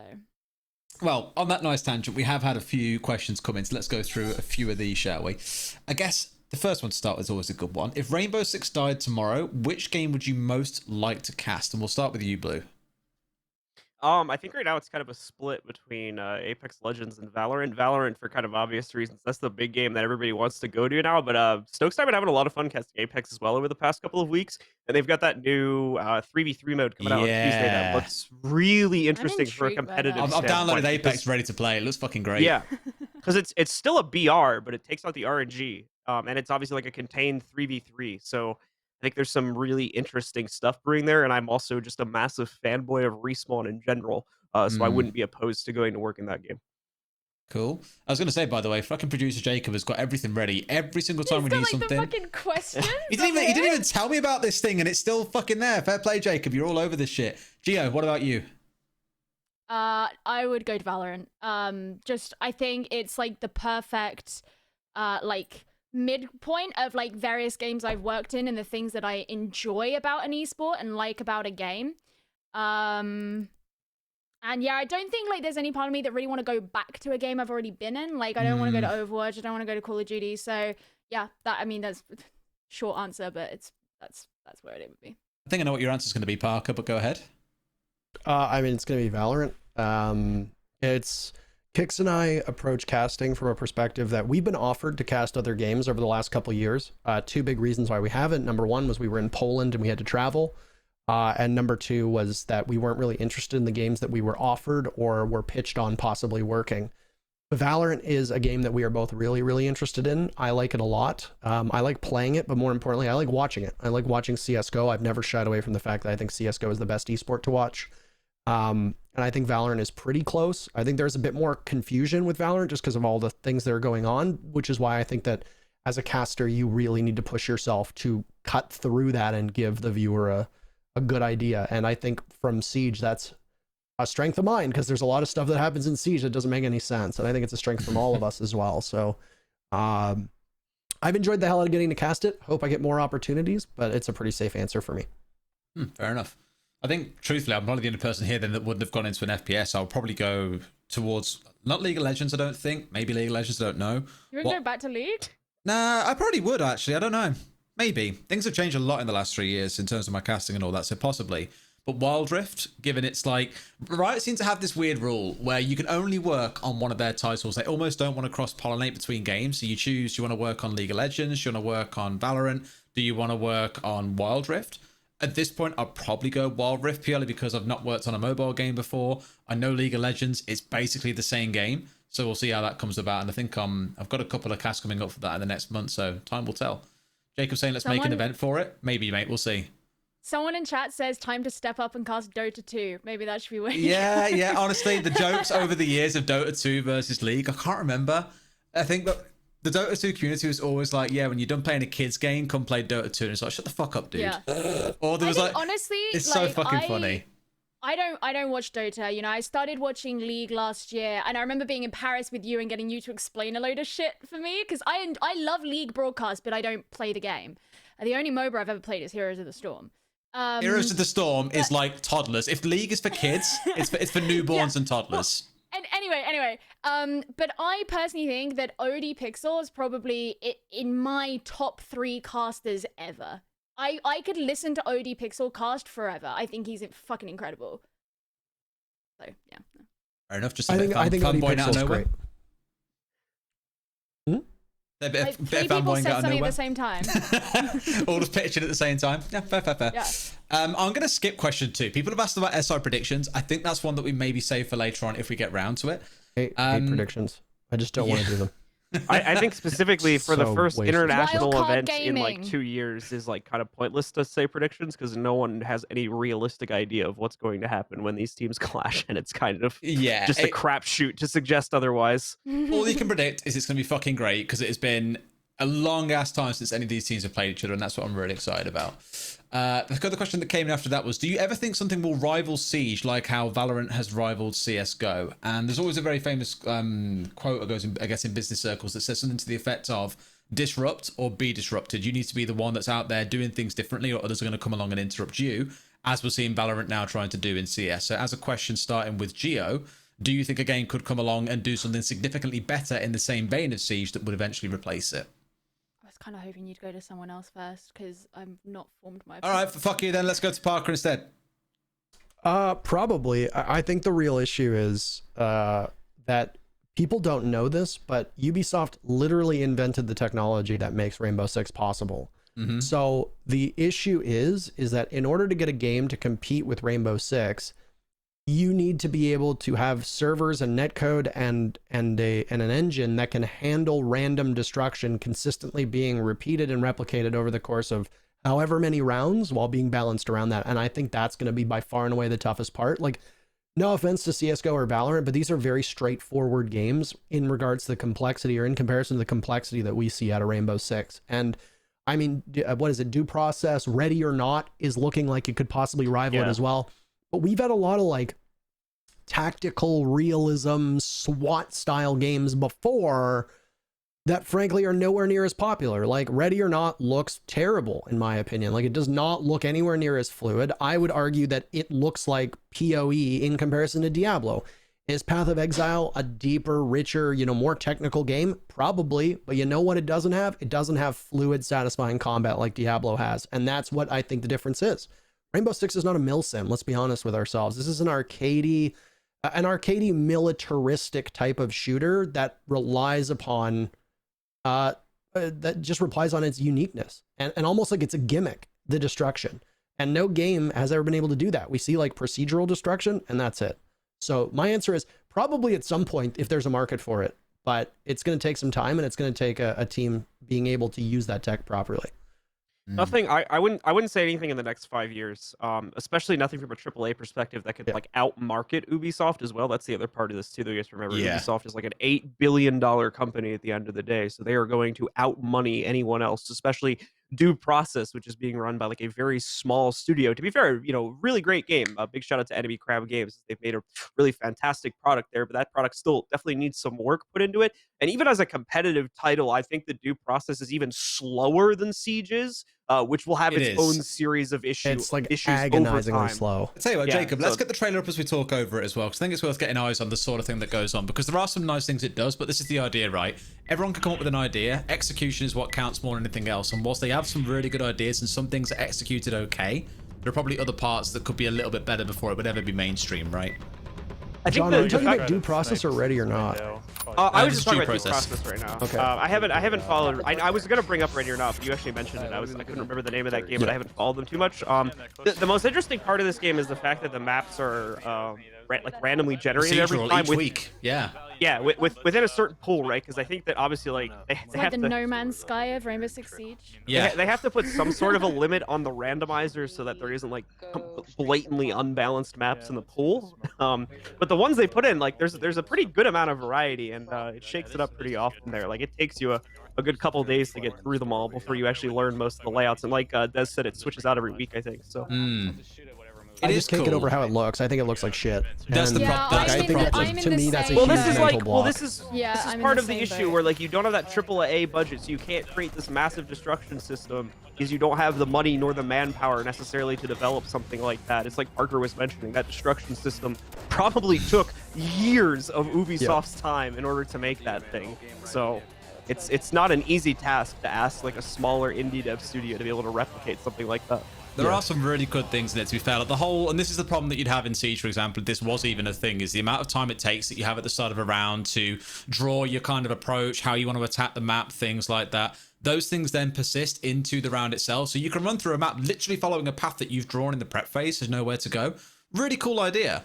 Is that going to potentially add even more time and confusion to Siege itself if something like that were to exist? Yes. And again, good idea. Execution in a competitive setting, two very different things, right? Keep in mind, this game is still in early access, as far as I'm aware. So there can be major changes to this game and major improvements to it as well. But that's probably the closest thing to a viable Siege competitor that currently exists on the market. Absolutely. What is Ready or Not's? What is that? I don't think they're not out yet. I don't think they're still. What was the one? There was some like Chinese company that made a ripoff of Siege for mobile, and then there was a load of like. It wasn't even kind of a ripoff. It was a ripoff. I think that like Ubisoft took that game down. From what I remember. Oh yeah, no, they went for the throat. But I remember when that was causing a stir, because there are some people who I knew from who like work in like PUBG Mobile, COD Mobile, stuff like that. I remember them posting about it, being like, "Oh, this looks really good and interesting." And I was looking at those tweets and I was like, "Yeah, I wouldn't get too attached to this game." the thing when discussing Siege competitors is it's a really weird, because I think I brought it up. Like Siege exists in a very weird position inside of the genre, in that it is trying to be like a tactical realism shooter and bring in people from like the Arma, Battlefield, Squad crowd to a certain extent, while at the same time trying to appeal to the hyper-competitive players that are normally going to be playing Valorant, Call of Duty, CSGO, and that's a very fine line they're trying to toe, which leaves it in an incredibly unique space. Well, yeah, and it's like the unique mechanics of Siege. It's a really interesting spot, actually, because it's very rare that you see any kind of product, the unique mechanics of which are basically impossible to replicate. But it's also, you know, if you're like monopolizing a certain type of thing, like, is that going to make that genre or that type of game better? Is that going to make the original version of that game better? I don't know, like, that's a bit philosophical, I think, for this, but like, it is an interesting spot because it's so rare to even be in that situation in the first place. Just as a note, actually, we're talking about this, you know, proprietary tech that Ubisoft has for the destruction thing. There's a video I linked earlier, but I'll link it in chat again. It's called The Art of Destruction. It's like a 45-minute like seminar, essentially talking about the destruction mechanics in Siege and how it was coded, the first prototype they had in late 2015. It is a technical watch, but it's a really interesting watch to see just how deep the game can go and just how much complexity there is behind calculating how a wall should break down, because believe it or not, it's really not that fucking easy to take what should normally be a statically loaded asset, destroy parts of it in a way that is reactive to the thing that has hit it, at what angle, with what destructive power. Like, there's a reason why Siege in this game is so hard, and that likely does come down to the fact that there is destructible material in the environment. It is a really good watch, so fully recommend doing so if you want to give it a look. I remember in March 2016, I went to the Game Developers Conference in San Francisco. And there, obviously, this was kind of right after Siege had come out. You know, Siege was a 2015 game. So there were tons of people from Ubisoft there, and it was a really big thing. I mean, I still have the program for that event somewhere. But I do remember there being a lot of stuff using Siege, you know, this new game, as examples for them to do their seminars and stuff like that on. And at the time, I wanted to go into physics engine development in video game development. And then I realized I hated coding, so I dropped that one pretty quickly. But I was like, whoa, this is so interesting. And yeah, I remember that being like a really big talking point back then. The destruction engine is a large part of the reason too why like we can't just look to like, oh, they should just make a new engine or move the game to a new engine as like a be all end all solution for all of Siege's problems, because there's no, like, this is like Valve has even said this, there's like, this is the reason why they don't necessarily want to move CS:GO over to Source 2, is because they cannot guarantee that the game will act, feel, and play the same exact way that it does now. You may end up playing a very different feeling game and a very different functioning game than the one you're currently playing now, if they can even fully move the tech over, as Parker has mentioned, because it's so complex and took so much time to develop. And yeah, with Dez's video, that really highlights that. They could go on for 45 minutes just talking about the technicals of that system. Awesome. Okay, another question that came in. What do you guys think of removing the prep phase or reducing it? And I guess this is going to spark off a much wider conversation here. I know, right? This is the thing. We're looking at Siege as a game. We're saying it has got the most downtime in any esport that we see, and that's why for some people it comes across as boring and quite slow. Fair criticism. The number one target then becomes either reducing the playtime, which most teams will say no to, because otherwise you remove a lot of the core essence of Siege. And then the only other real target is the downtime between rounds itself, one of those being the prep phase. How do you realistically reduce that without having defenders getting shot with 15 seconds into the round, for example? Don't remove the prep phase because it's necessary for the game, but remove the fucking faff around it. So get rid of the fucking 6-pick phase, and then put in the thing that they were talking about before, where they let an attacker switch after they've like seen the bomb. I know, yeah. I know that was really contentious, but I actually think it's a good thing from the perspective that defenders get to consider what they're going to do in advance and pick a composition based on that. Attackers don't. Attackers have to make a gamble when they're picking their composition. So letting one person switch operator after you've seen the defensive setup, I think is actually perfectly fair and competitively viable. And it would just save so much time. It means you don't have to be standing there waiting for fucking teams to have like 3 years of deciding what operators they want to play, where you've got to talk and try and make that interesting, going back to the casting stuff that we were talking about earlier.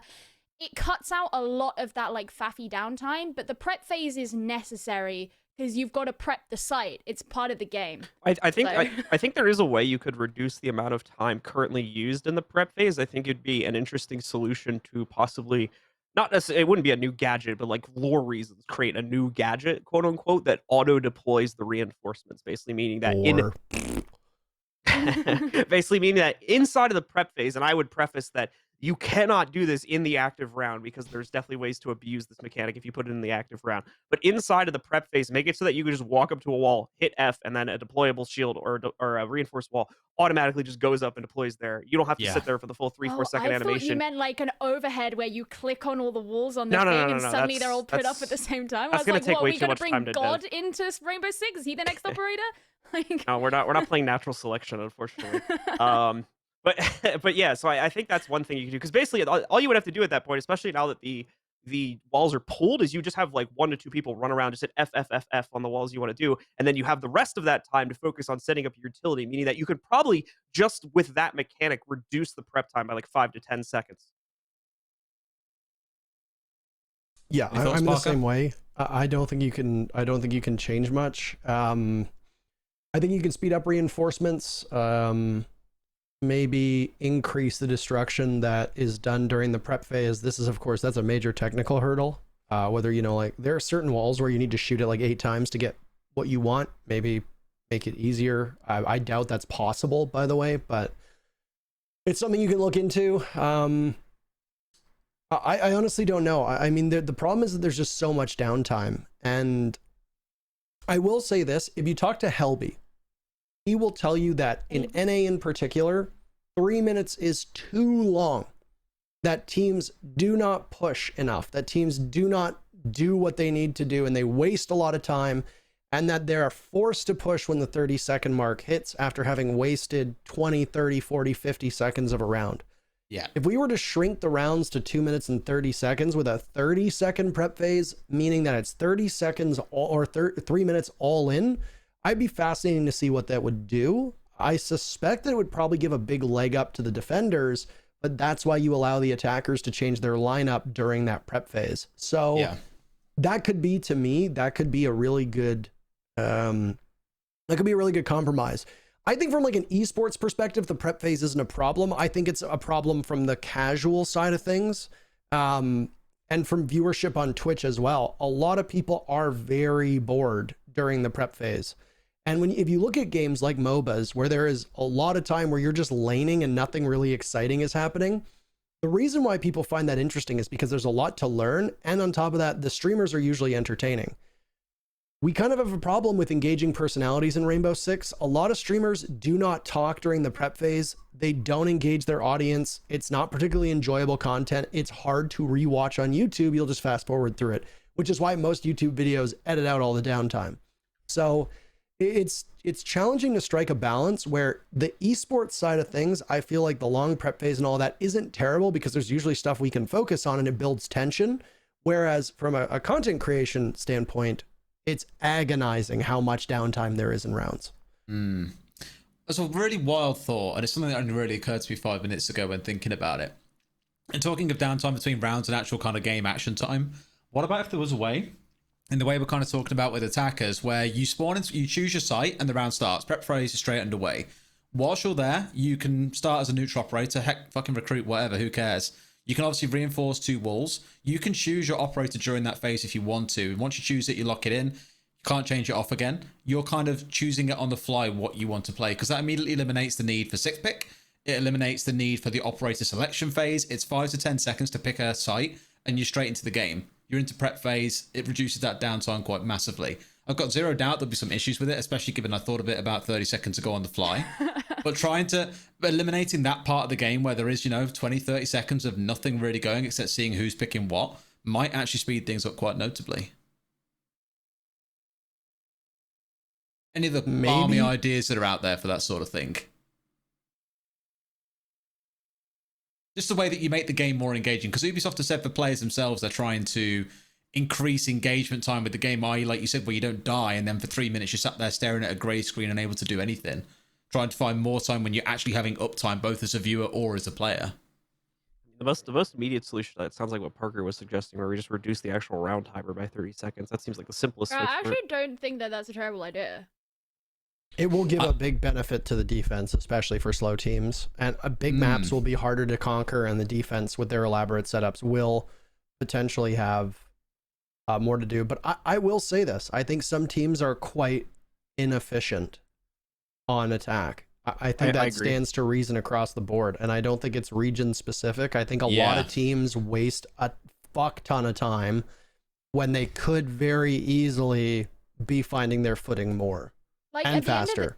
At the end of the day, you're going to have people who are like, well, if you take 30 seconds off, that's going to be really hard for the attackers because all of this utility, blah, blah, blah, blah, blah, they have to deal with.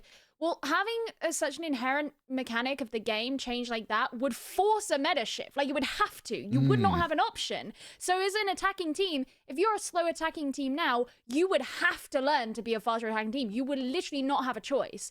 So it's very easy to be like, oh, but there's this, and it would that would be hard to deal with, and blah blah blah blah blah. Obviously, like, operators are going to keep coming out, and I think at some point they'll have to add like third operator bans and stuff, which are also going to affect the way that the game is played and whatnot.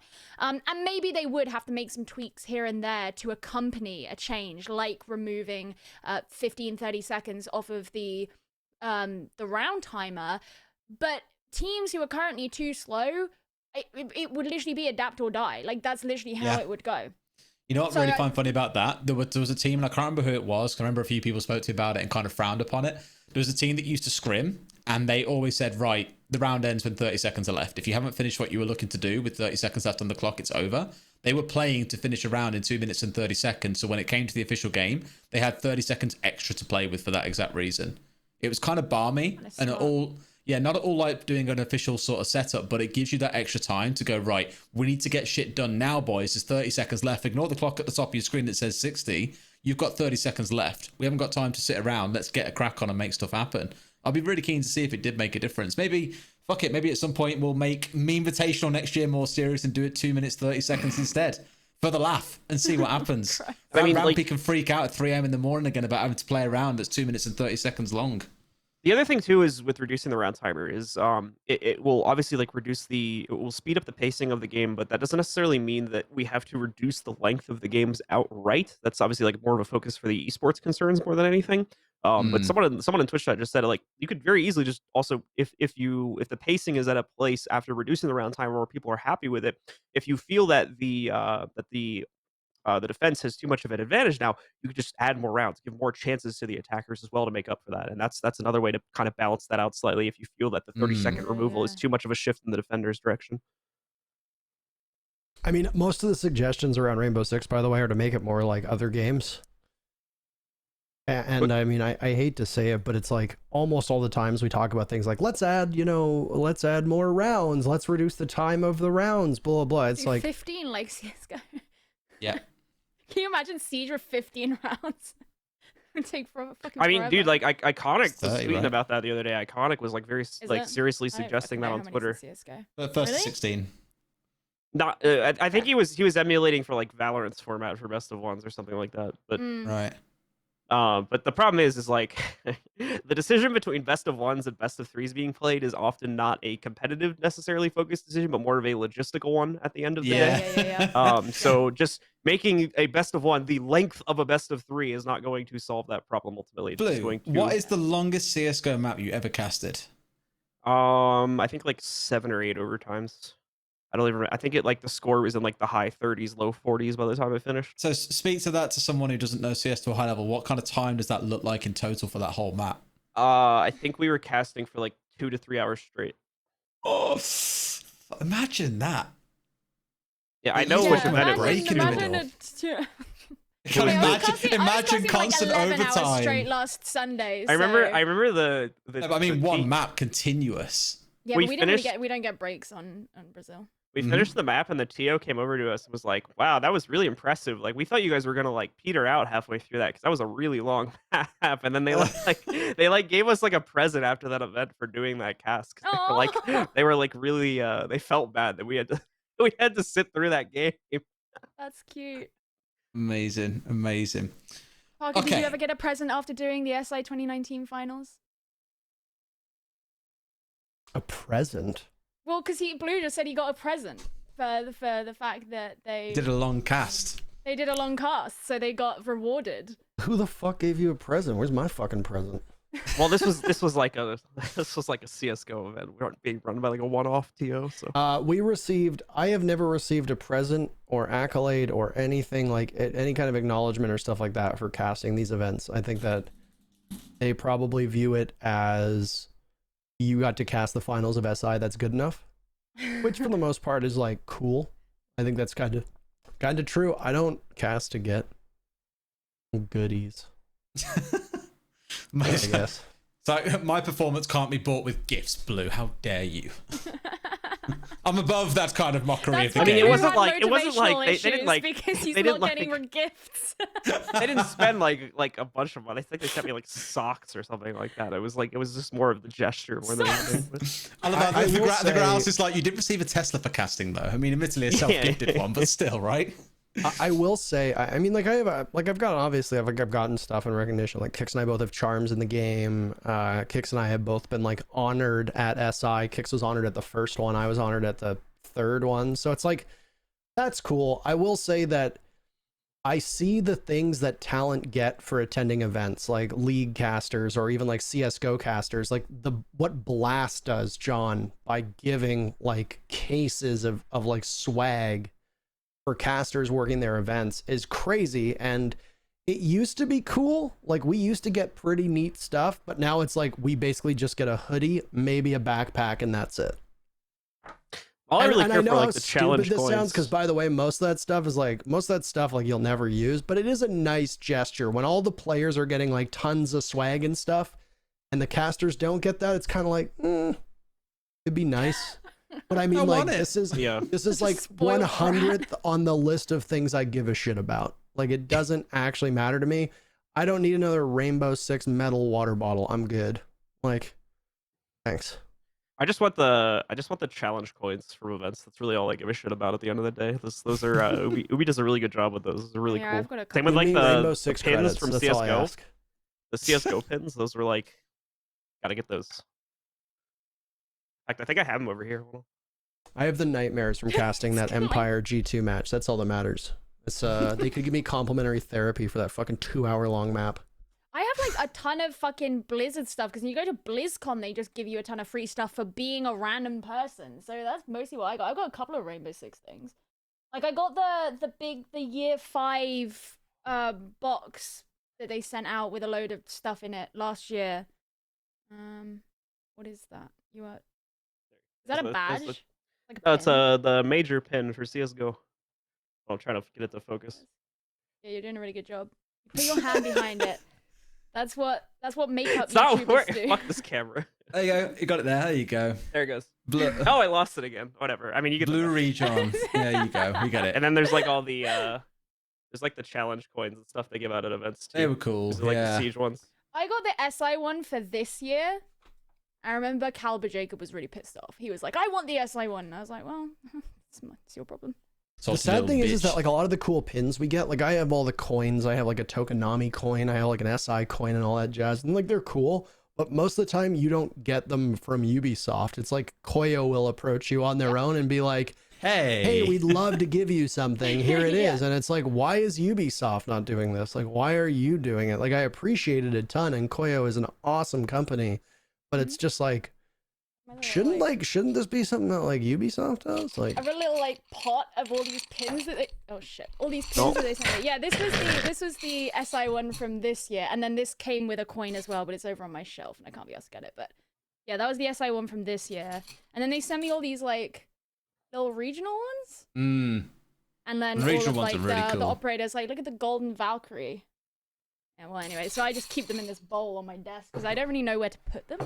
I mean, yeah, mine are like on a shelf in the closet back there. Yeah, I've got like this huge fucking like from BlizzCon, the big World of Warcraft thing was like this big, and you basically chose if you wanted a Horde or Alliance one, and it's huge, and then like a little Diablo figure, and then some Overwatch crap.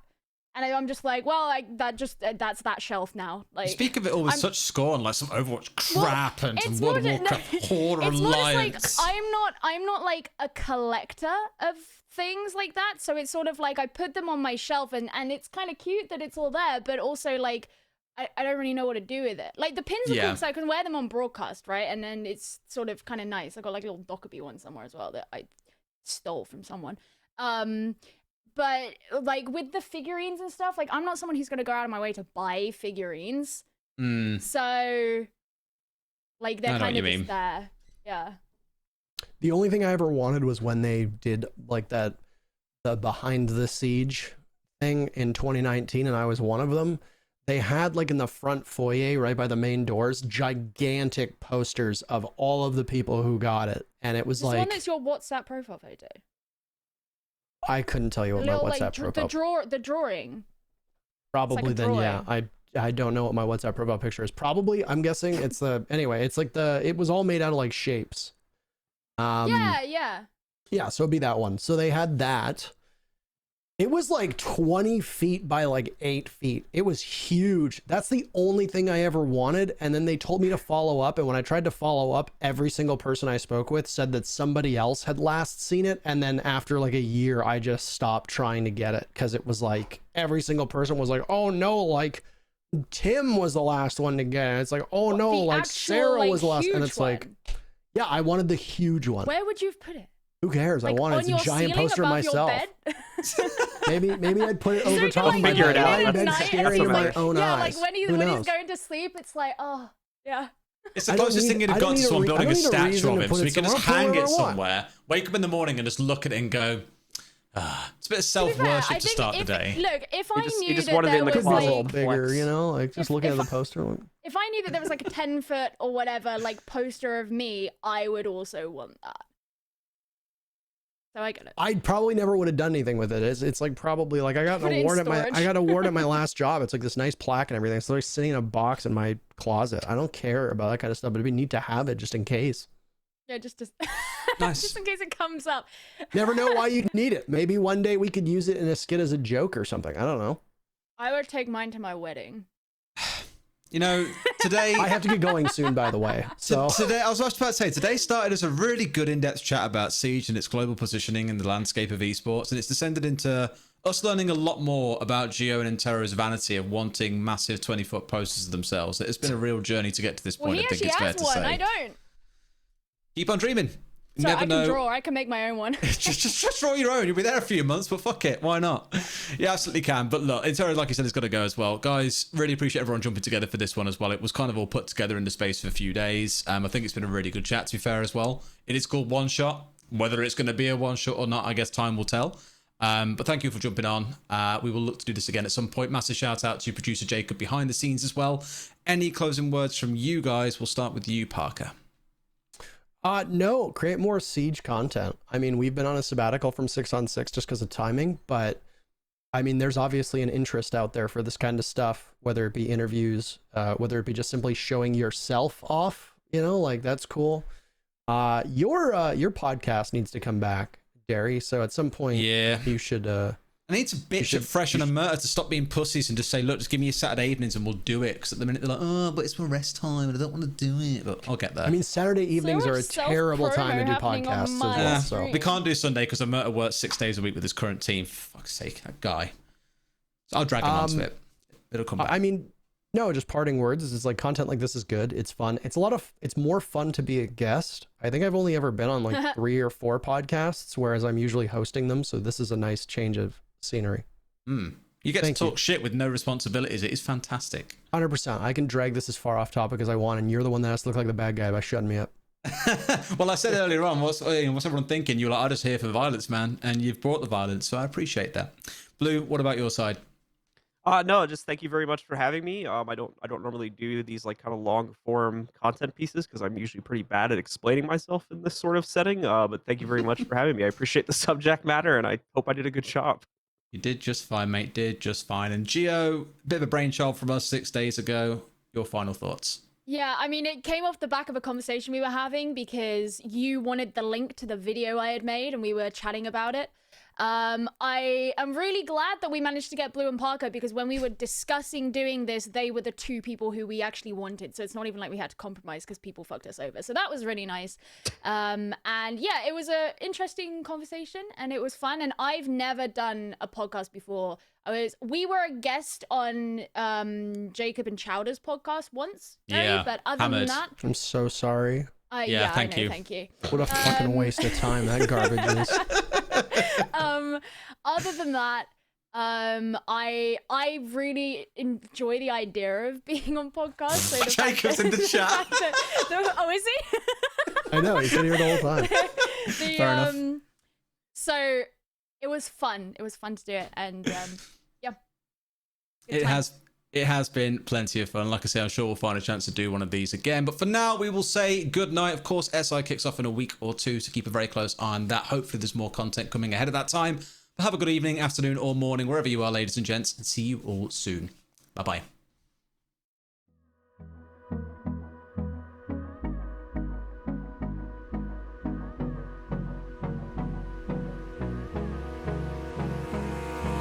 Hold me close till I get up. Time is barely on our side. I don't wanna waste what's left.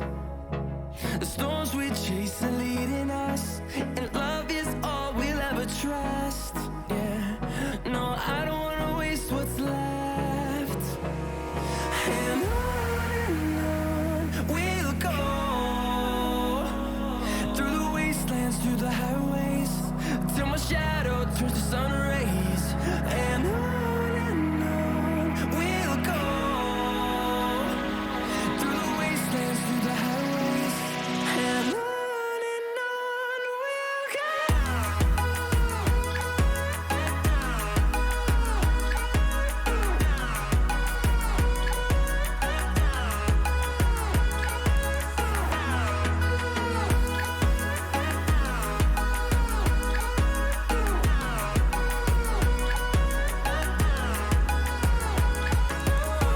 we'll go.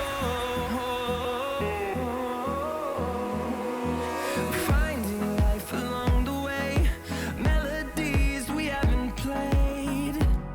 No, I don't want no rest. Echoing around these walls, fighting to create a song. I don't wanna miss a beat. And on we'll go, through the wastelands, through the highways, till my shadow turns to sun rays.